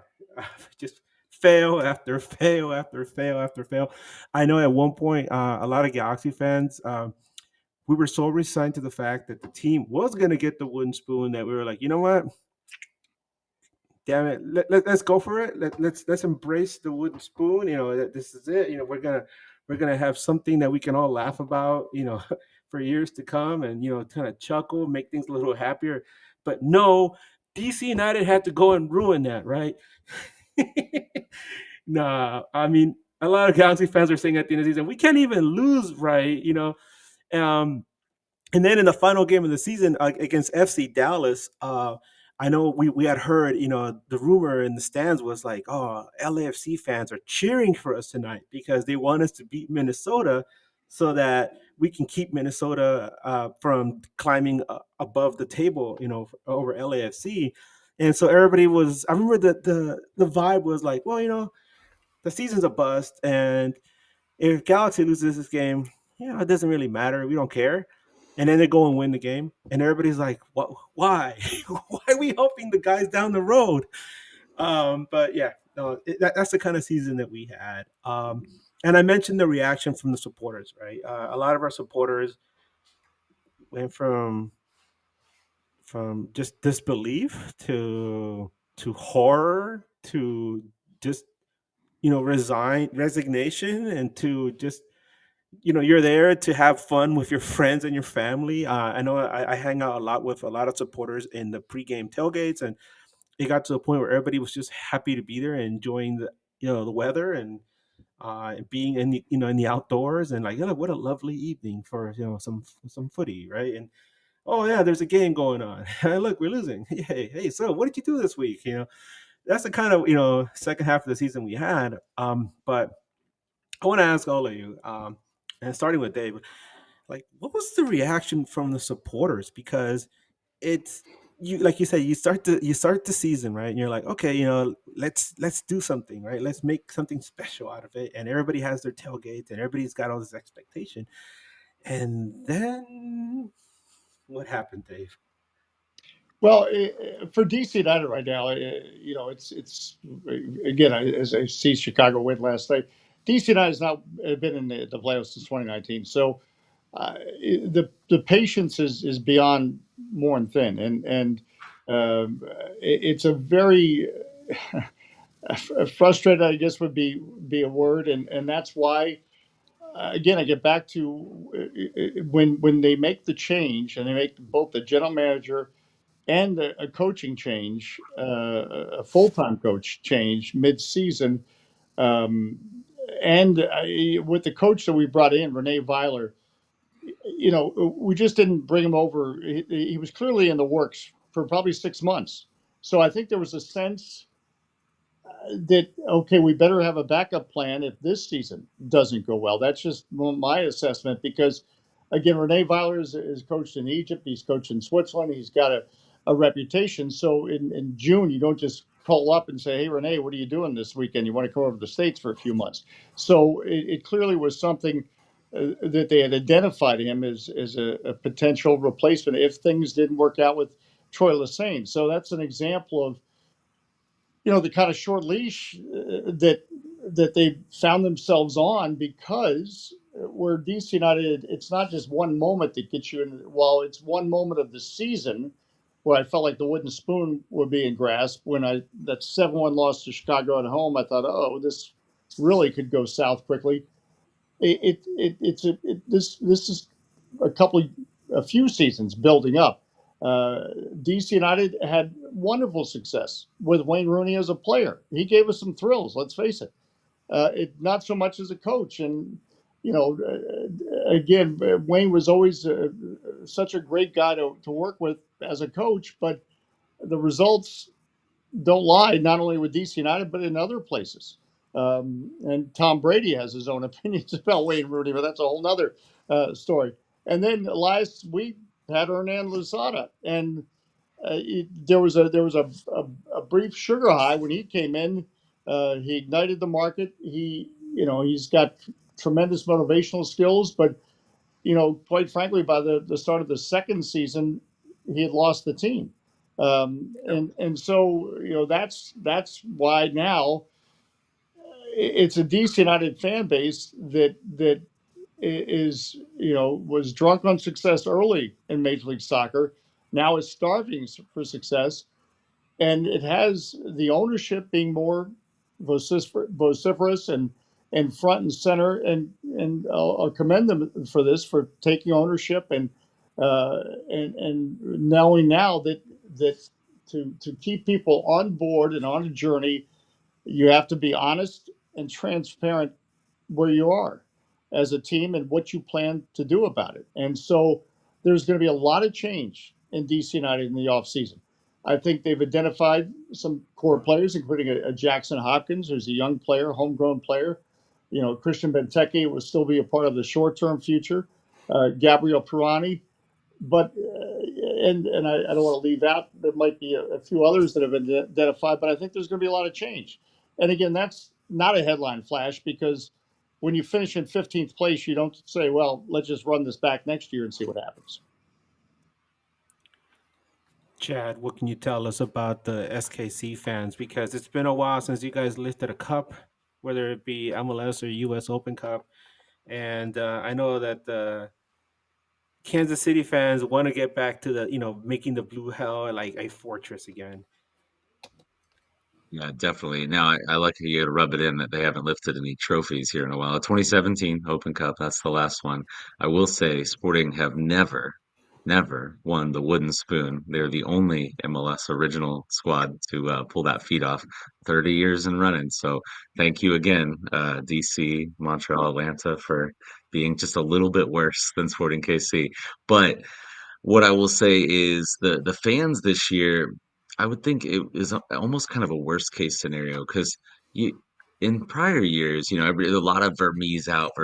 They want him to be fired because there were some bad years, right? They missed the playoffs three of the last 4 years. The one they made it on decision day at the last second. They're scoreboard watching after they finish their game to see if they're at home or on the road. Like it was not it was better, but I'd take that over what they've had now.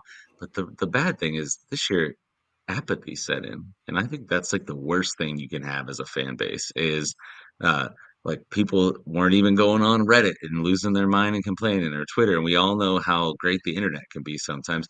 Like the complaining was even down. It was just no one cared, and sadly, as the host of a website and a podcast, I could see it in the numbers, right? People aren't going to the KC Soccer Journal as much. People aren't listening to my podcast or my coworkers' podcasts at all. And it kind of hurts, right? It's just the not caring is the worst part. So hopefully, I think it's going to take a while to rebuild that. I think they've made a good move here with David Lee. Seems like a smart hire. And hopefully they'll kind of turn that around a little bit. But I think it's going to take time to get people to come back because they think ownership doesn't care. The game day experience is stale. If you've ever been to Children's Mercy Park, beautiful stadium, but then it's just like a big pad of concrete outside the stadium, and sometimes there's not a lot of fun activities or anything going on in that little like kind of I don't know what we call it your foyer of the stadium here, where there's like a couple people giving away cheap tchotchkes, some sponsors and things like that, but apathy is the worst thing you can have from your fan base. You want them to care deeply about the losing, even if you're losing, right? Obviously, you'd rather just win, but they seemingly didn't care, and that's the worst thing. So hopefully, David can start to repair that. Maybe a flashy coaching hire. Kerry Zavagnet's still the interim coach. We actually talked to him today. He's thrown his name in the ring for the permanent job, but it sounds like the search will be far and wide. Global is how David Lee described that search. So let's get rid of the apathy, but it's going to take some time. You know the old saying, winning fixes everything. We're all just a few wins away from everybody being in again. And there's an alternate universe somewhere where Cristiano Ronaldo came over to Sporting Kansas City and changed the entire dynamic of Major League Soccer. Can you imagine that, Dave, having Ronaldo and Messi in the same league? Well, but I think Chad hit the nail on the head. I've taken so many phone calls from people that are threatening to cancel their season tickets, and you'd rather have that, quite frankly, than people they're going to end up renewing. But apathy is the worst thing, and again, it's when the team becomes such a part of your life that it does hurt when they're losing. And look, part of why we sign up for this emotional roller coaster, there's in this league anyway, unlike some leagues, there's no guarantee. We don't have a Bayern Munich in this league where you're going to be contending for something or whatever. So yeah, it can change quickly, and so as bad as it feels now. And that's why even with this, it's a good question you asked about when did you feel like maybe it's not going to go. I mean, DC United beat Cincinnati on the road in May before that 7-1 loss to the Chicago Fire. What I'm pointing out to is you're knowing that, if you get on a 4-game winning streak in this league, suddenly you're a playoff team. Um, so it's fine margins, but when you lose 7-1 at home, like I mentioned for Chicago, you're thinking, all right, I don't know if a 4-game winning streak's coming. All right, Elias, you mentioned already how the humor from the supporters, um, because I think that's pretty cool actually. Showing up in beachwear, Oh, it was hilarious. especially. It was because we saw like one or two of them show up. We're like, oh, that's funny, and then more and more of them start. We're like, oh my god, they're committing to this bit, and it was just fantastic shithousery. Like you couldn't help but applaud it. Yeah. So, but aside from making light of situation like that, Mhm. what is the overall prevailing vibe? I guess among Yeah, Montreal supporters towards the end yeah. of the season. Because if again, making light of it, if there's one thing that the Montreal supporters groups, especially the diehards, are going to do, is they're going to take the piss. They're gonna, if they can sense that they're the ones putting more effort into this than the club, they're going to be very ironic about it. And they were. It wasn't the only, that was the most noteworthy one, but, they had little bits of ironic or tongue-in-cheek protesting throughout the season. But for all that, I still think pound for pound, it's a 19,000 seat stadium. Pound for pound, Montreal has one of the best atmospheres in MLS. The only problem is they didn't have a team that deserved it. 2 wins in all competitions that has to put up between MLS, Leagues Cup, and Canadian Championship is disgusting. I mean, you had more wins on the road than at home, which is, again, especially in MLS, which is such a home heavy league where it's so hard to be good on the road. How do you have more wins on the road than at home? That baffles me, especially when it's only 3 wins on the road. But that is the case. And the MVP this year was Prince Wusu, but the real MVP were the fans. But like everyone else that's in the Wooden Spoon collective, apathy did start to set in. It was mostly for people watching at a distance, though. The stadium, for better or for worse, up until the end of the season, still had 15,000 people in it every single night out of 19, which, you know what, for a team that spent a lot of the time dead last in the East and only by the skin of their teeth managed to jump up into 13th, that's not terrible. But you look at ratings, you look at engagement, like, again, Andy and I at the Balls Round, we couldn't, to save our lives, get, any kind of the numbers that we got last year. Honestly, shout out to the Roses, which is the new women's team, because they were driving a lot of the traffic. They're winning. They're in the playoffs now. They've got their playoffs next week, and they were the only bit of good news from a soccer perspective that we were able to provide. So yeah, that's where the tough part is, because, again, like Chad said, like everyone kind of said, people don't really complain on Twitter, which is kind of crazy, because especially from the Montreal sports ecosystem, nobody's ever satisfied, right? You could win this, you could win the treble and the Sports Shield, and someone's still going to find a way to complain about something. And the fact that nobody's complaining about anything is arguably even scarier, because people just couldn't be bothered. And so the stadium and the game day atmosphere was still fantastic, but you could tell that people were there to cheer their team on, kind of just disconnect right afterwards, right? And you could tell that people online would maybe watch the game on TV or on the radio, and then they would just, clock out, or they'd watch it because it's part of their weekly routine. That's what I do on Saturday nights. I watch CF Montreal, and then I just clock out, and I don't really follow the club during the week. So even, the reporters like me and some other people that went to training during the week, we wouldn't get the same engagement when we report on what we saw in training. It was globally, it was a disconnect online. But again, the club does, last year, the season, the club did not deserve how good the fans were in person, because they were, game in, game out, they were outstanding, honestly. Yeah, if I can jump in, I have to agree with Elias just about pound for pound, the Montreal fans. It's just such a special environment there, and it goes back to I remember, when the NASL, the original NASL, was now going from boom toward bust. Le Monique de Montreal came along and really just ignited the NASL at that point. And then Molson decided they were going to make the Montreal Monique Team Canada and play in Montreal, which was not a popular decision because Quebec at the time didn't want to be a part of Canada. So that didn't work out. But the late '80s, there was a club called Supra de Montreal that played in the old Canadian Soccer League. They And just made a comeback this year, actually. yes, with Super de Quebec, which I'm heartened to see that, and they were talking about that, making it like a like a Chivas, or where you Yep, there was another example of a team, I think in Spain, where you just pick players from your region, which exactly. they were talking about doing in Quebec. So, and I did games in the old APSL or whatever when the Saputos launched the Impact, when they were called the Impact. It really is. If anyone here is or listening or is not watching, go see a game sometime in Montreal. You'll really feel you'll feel the passion and the fever, and part of it is they've got a good sense of humor, obviously. That's very Canadian, right? You gotta What's have a good that or a sense of humor. protest? It's Montreal. Yeah.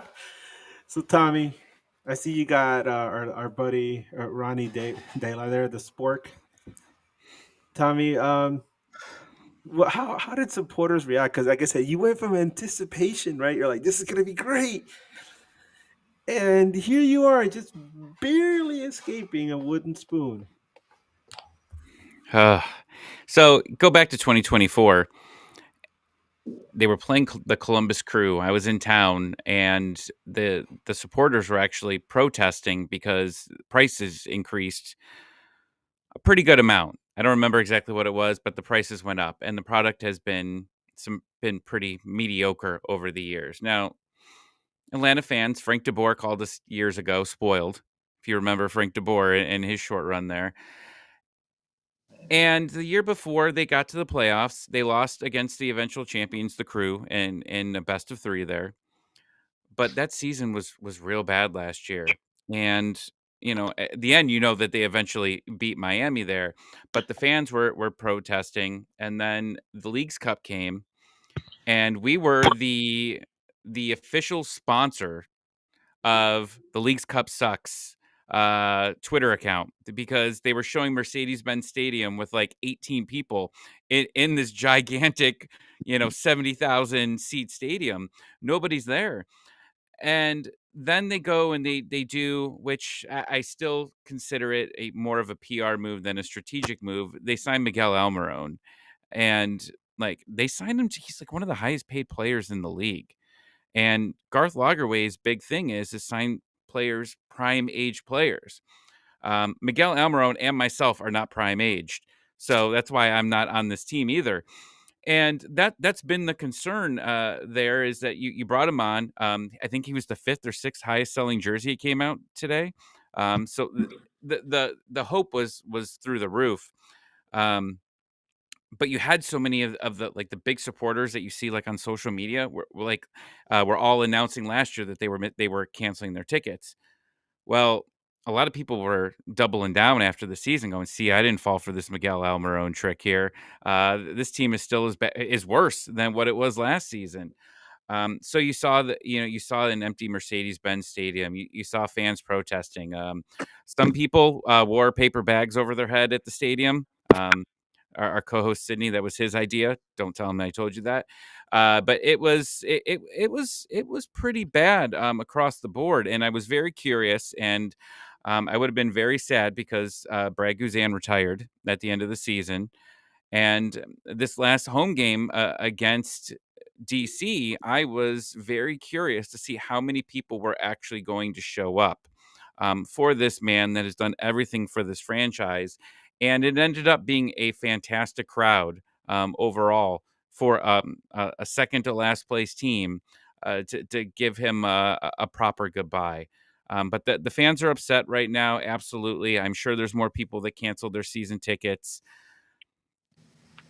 You got to hope that they can eventually turn it around and come back. But the problem is that the fans aren't falling for it anymore.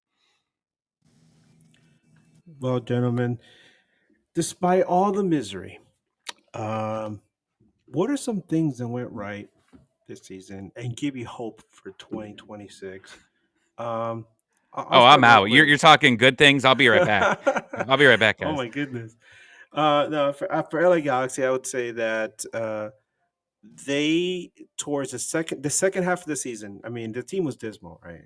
Such a horrible start, but the second half of the season, they played much better, obviously, than the first half. And if you look just at the second half statistics, they're a playoff team. They'll get into the playoffs, and who knows, right? If they can make some noise, but at least they get into the playoffs. Now, if you flip this season around, right, and Galaxy begins like the second half of the season, everybody will say, okay, everything's going as we expected. They're not gonna contend for another MLS Cup because it's so hard to repeat. But and then you have though that first half, right? Imagine having that first half of the season in the second half, and they have a cataclysmic collapse. I think people would have lost their minds. But that said, though, there's some hope that for next season, having a healthy Ricky Puig and with the front office making a few more moves, not DPS because we're locked in with DPS, but making some moves to fill in some of the positions where obviously we need a lot of help up and down the middle, especially in the spine, the midfield center backs. These are all needs for LA Galaxy. And obviously, a true forward, the one forward that we have right now that's been successful is Matias Nascimento, who is a loan from Botafogo, and he's young, very raw. He scored, quite a few goals, and obviously, El Galaxy was better with him on the field and off of it, but he was also very susceptible to injury. And now Galaxy has to make that decision: do we bring him back again? Do we buy out his loan, or do we move on and try to find someone else that can actually score goals?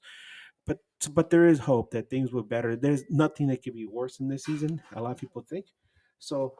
That's the hope going into next year. Um, Tommy obviously is not there. Dave, let's start with you. What's the hope? I mean, like I said, despite all Well, the misery, right? What are some things that went right and give you some hope for 2026 for DC Well, United? as I mentioned, they addressed they have to be different, and they brought in Renee Weiler, and they had a 6 game losing streak before you arrived, and out of the last 8 matches, they got points out of 5 of them, and they did go through a 3 game losing streak, but one of those losses was to Philadelphia, and it was a bad loss, but Philadelphia.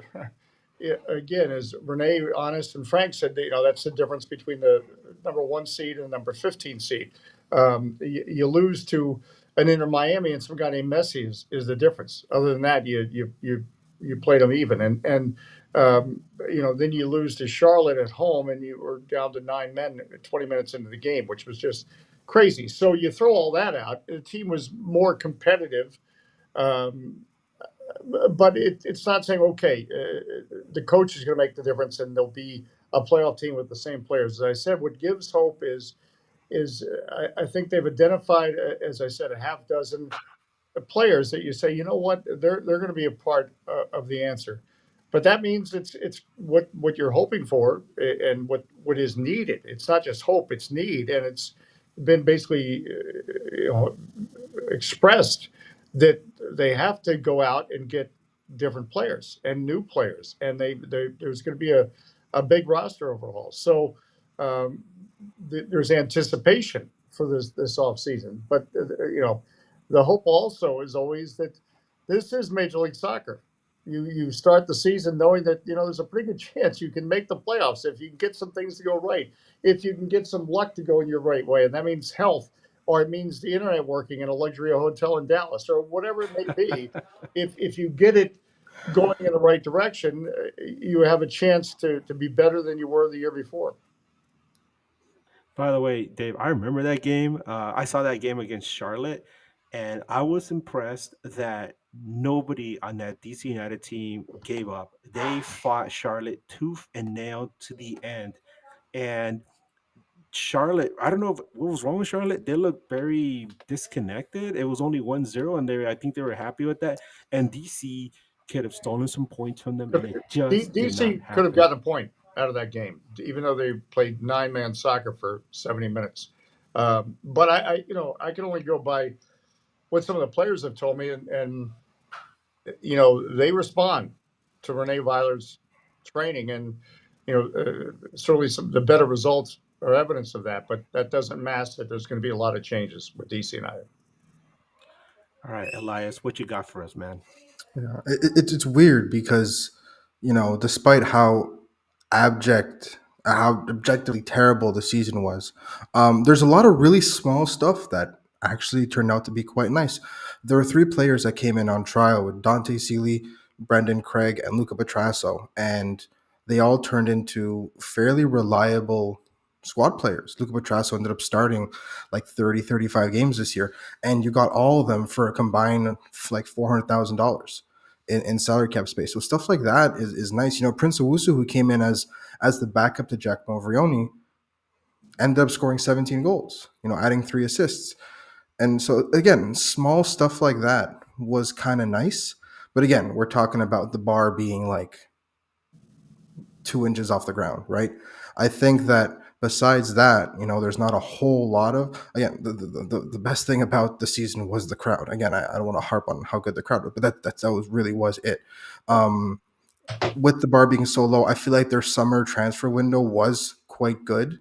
They sent out a letter, right before the window announcing, hey, mea culpa, we screwed up. This season has been terrible. Officially, we are in rebuild mode.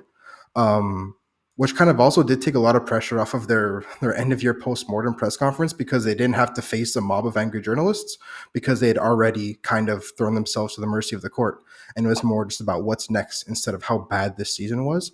And in that transfer window, they brought in Efrain Morales. They brought in, a designated player for finally, an actual designated player in Ivan Jaime, who instantly became the best player on the team by some margin. They brought in some like Thomas Gidier and Bodhi Hidalgo, which are nice, good depth signings. So again, in terms of starting this rebuild on the right foot, okay, but far too many times have they done like one or two things right, and we've let them off the hook as an entire city to say that they're doing the right thing. You need at least 2 or 3 more windows of this level of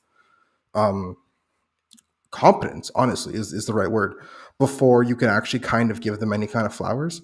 But yeah, so there were like a lot of small things that, despite this being the worst season in the club's history, that went surprisingly well.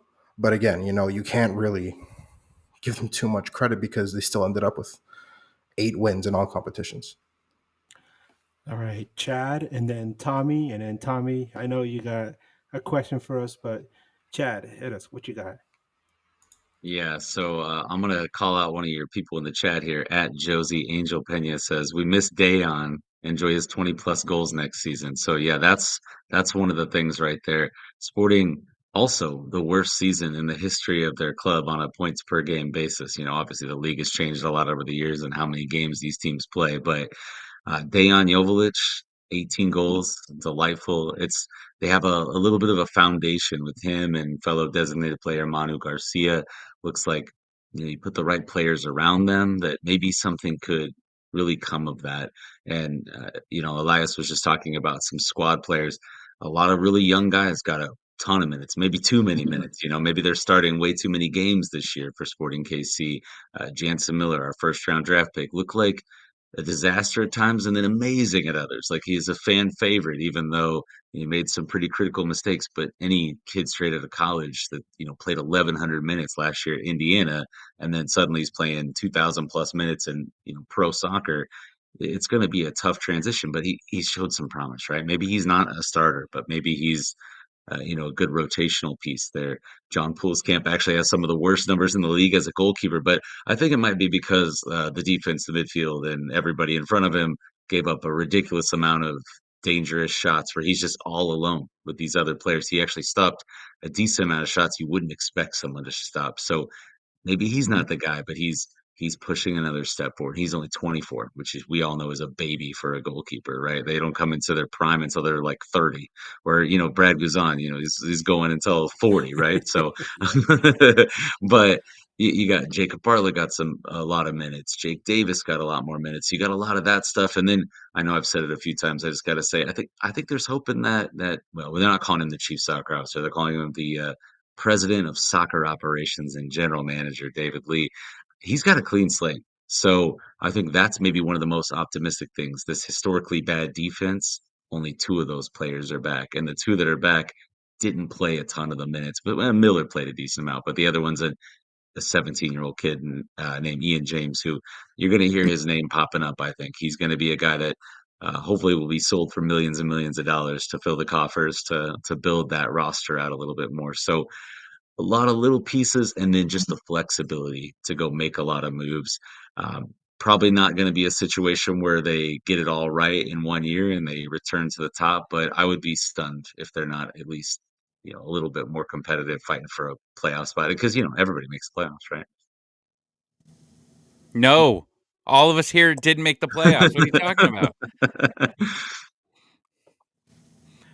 about? For Atlanta, I'm just going to copy paste you. Jaden Hibbert, our goalkeeper.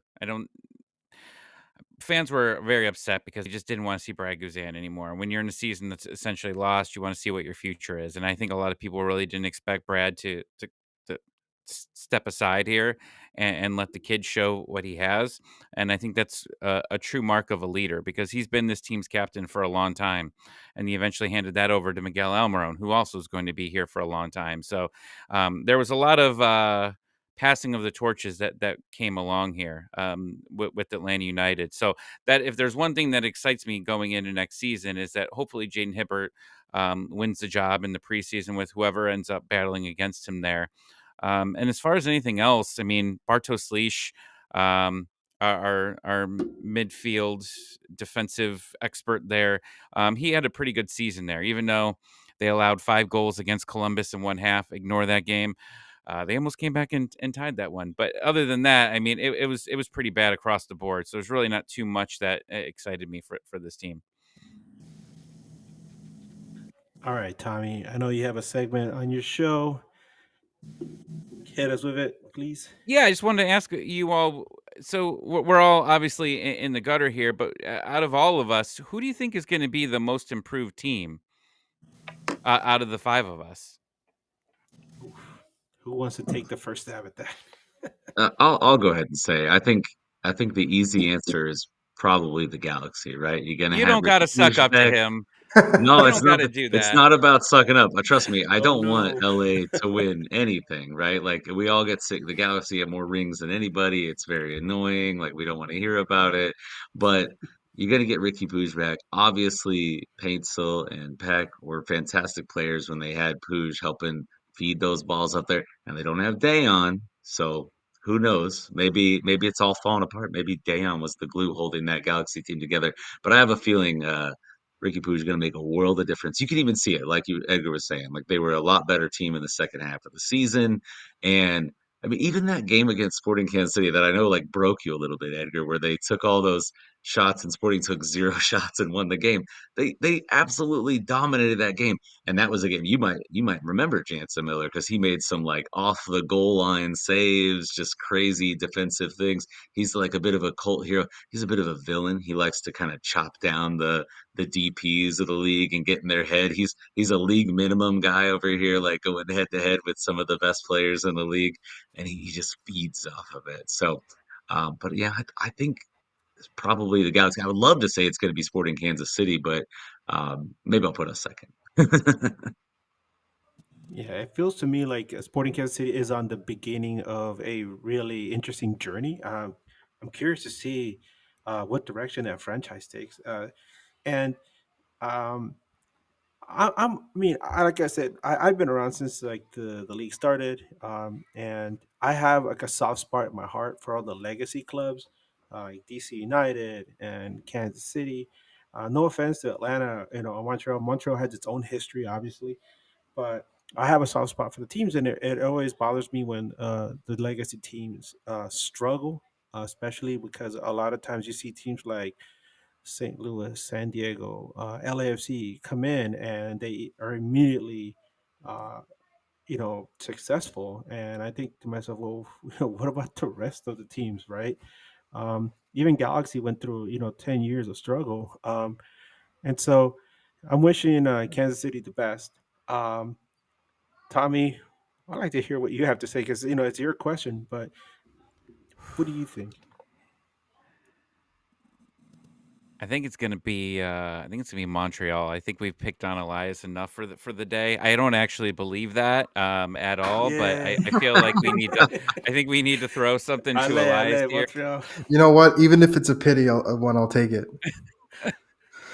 Look, I think this is a hard question. Asking this on October 20 something here because a lot of us don't have coaches, and one team's established, and you really have a real reason of why you were terrible. I know that fans don't take it well, but you do have some world class DPS, and when it really comes down to it, it's your team's about the DPS and how they perform. So, again, I'm not sucking up here, but it if it's not the Galaxy if the Galaxy isn't the most improved out of all of us, I think there's a real problem. And that contract extension of your manager that happened, because I see MLS Moves tweet about it like 5 times a month about that extension. It's just going to keep getting hotter there for you. No, This you're reminds me of the absolutely Peter correct. Vermees extension. Y'all remember when he got an extension off of missing the playoffs? They still have 3 more years where they're paying Peter Vermees to not be the coach of Sporting Kansas City. I wouldn't be surprised to see Greg Vanney getting paid for not being the coach of the LA Galaxy. No, you're absolutely correct, and it's this is chatter that has already begun, not just with our podcast, but some of the other Galaxy podcasts, where um, let's say Galaxy doesn't do well in the Champions Cup, and 5 games into the season, they're having a lot of struggle. Is Greg Vanney gonna be there by the summer? And a lot of people are saying, it's gonna look like that MLS Cup was a fluke. They just happened to catch lightning in a bottle, and at that point, you start to look at what's happened, and you're like, "Well, do we really want to start from scratch again, or is this something where somebody can come in and pick up the pieces, like what Bruce Arena did with that Beckham era Galaxy, where the pieces were there, they just needed to be, you know, they needed to be some order and some structure to make it work." Um, Dave, I'd love to hear Yeah. what you have to say. Well, and I think I don't think an MLS Cup is a fluke because of the you have to navigate through the playoffs and you can have a great 34, 32 game season and then stumble. So I think, and this is not sucking up LA Galaxy. They've got. I believe in Greg Vanney. Now, if firing a coach is a sugar pill for fans often. The only time you really it takes courage sometimes to stay with a coach during difficult times. And again, I know this goes way old school, but the first year of DC United, 1996, horrible start. And everybody was yelling and screaming about Bruce Arena. He's a college coach. He can't make it to the pro level. And they wanted him gone. This is in the first year of MLS when we were just supposed to be thankful we had a league and a team. So I think you make that move when you realize, for whatever reason, the message, the voice, the connection is no longer getting through with that group of players. And these are all words that we throw around and because it's so hard to define this business we're in of sports culture and the I think I heard somebody use vibe or what makes a team. I've been through seasons in various sports where there's a team that was good and all of a sudden they weren't good and teams reach a sell by date where, in other words, you only have a certain number of seasons, and you might think, well, I'll get another season out of this core, and then it all goes horribly wrong. So that's why and Tommy made the best statement is this is so hard to predict on October, whatever today is, 20 something, because while we have a coach, we do have room for DPs, and we're expecting DPs, but we don't know who they're going to be. But I do believe in Renee Violet, getting back to coaches, and so I'll put the Galaxy first, and then I think they're onto something with Renee Weiler, because I've seen it in how he organizes his team and gets them to play. And when you're in with the wooden spoon, your bar to be improved is not that great. But I think DC United, every indication is they understand the gravity of the situation, and they're going to address it now, not in the future. So uh, I expect a better year next year from the black and red. Well, gentlemen, I really appreciate the time you've taken to be with us today, especially those of you on East Coast time. And I know, Dave, you're traveling. Um, Before we head out, um, Do we miss can you Elias on this please question? wait? Did I'm, we?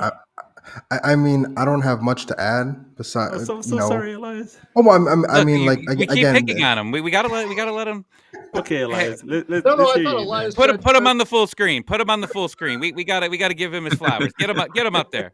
There we look, go. I mean, it's tough. It's tough to argue against anyone other than LA for the reasons that all four of Get you him off kind the of. screen now. Never mind. Don't get him off the screen. We don't want him on here anymore. Boo, man. If I can put my tinfoil hat on, though, the last time Montreal had a season this bad, they they made the conference final the following year. So do with that what you will. that's MLS. Is You this nailed it. delusion? Maybe, Yeah. probably, but it's still it happened. But no, in all honesty, I think Atlanta is really interesting, but it just depends on who ends up taking that spot on the bench.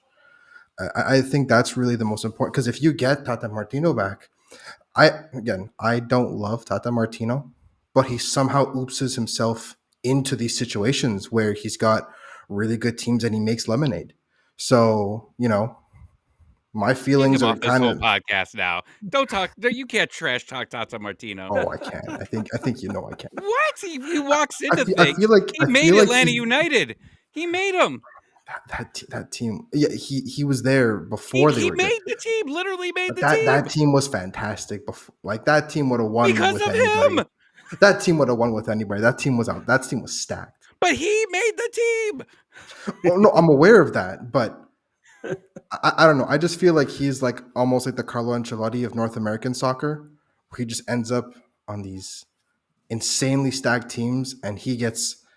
I think his value gets maybe a bit inflated because of the teams he's been on, and I just don't think he has the coaching chops of people that reflect his resume. And but again, my feelings about it don't really matter, because I think that if you get Tata Martino, just on vibes alone, you're probably much closer to the playoffs.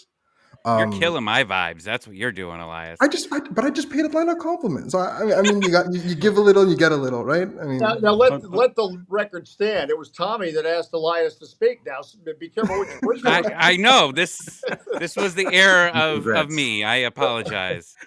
but yeah, I think for all the reasons that you guys said, I mean, LA is obviously the most likely. I think they're going to throw the weight around a bit. And again, I'm a Barcelona fan. I love Ricky Puig. I think anyone in any team in MLS would kill to have someone like Ricky Puig on the team, even post ACL. Um, and so yeah, I think obviously LA is probably the most likely to not be in this collective next season. But it's like Dave said, it's MLS. Who the hell knows? yeah. But this is why, if I can say, this is why it was so great of Edgar to organize this, because we care. And supporters care. We're part of a Major League Soccer where you care. It's not just this the season ended and I'll wait for next year to get a free T-shirt.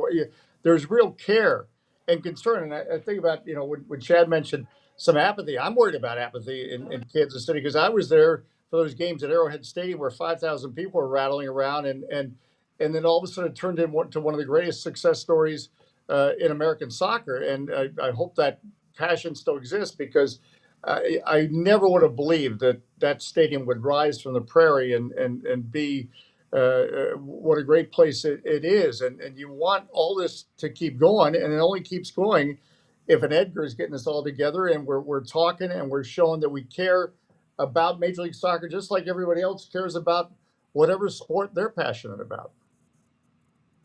They're still passionate in Kansas City. They're just rooting on the KC Current. Oh, you guys have a fantastic team with the Current, man. Yeah, They're thank so goodness for the amazing. current, as we say every week. Well, gentlemen, thank you so much for joining us tonight. Like I was saying earlier, um, you can see our hashtag. I mean, our hashtags. I'm sorry, our handles. On the screens, except for Dave. But can you let us know where people can find you on social media? Start with Chad and go from there. Yeah, so if you want to follow all of our stuff, we're at KC Soccer Journal, and we got a whole website, and we're on Twitter, Blue Sky. But you can get me at Play for 90 on Twitter, at Chad C. Smith on Blue Sky, and then at For the Glory KC is all of our podcast content. My wife has given out some hair takes and best fits and all kinds of random stuff on there. So all kinds of takes. But KC Soccer Journal, you'll find it all. Tommy. Go to scarvesandspikes.com or go to on X where scarves, the letter N, and then spikes. We got some great writers out there that are going to be writing about this team, especially about all the coaching searches and all the player changes we have. And I think we need to nominate this podcast because we happen to have the 5 worst teams together, and we went longer than Avengers Endgame. Okay, and we were able to keep it entertaining here for longer than the one of the best Marvel movies of all time. So bravo to all of us. Yay! Let's hear from Elias. Yeah, you can find me at the. I'm on Blue Sky. I'm on Twitter. I'm on all that stuff at the E Gregoriadis.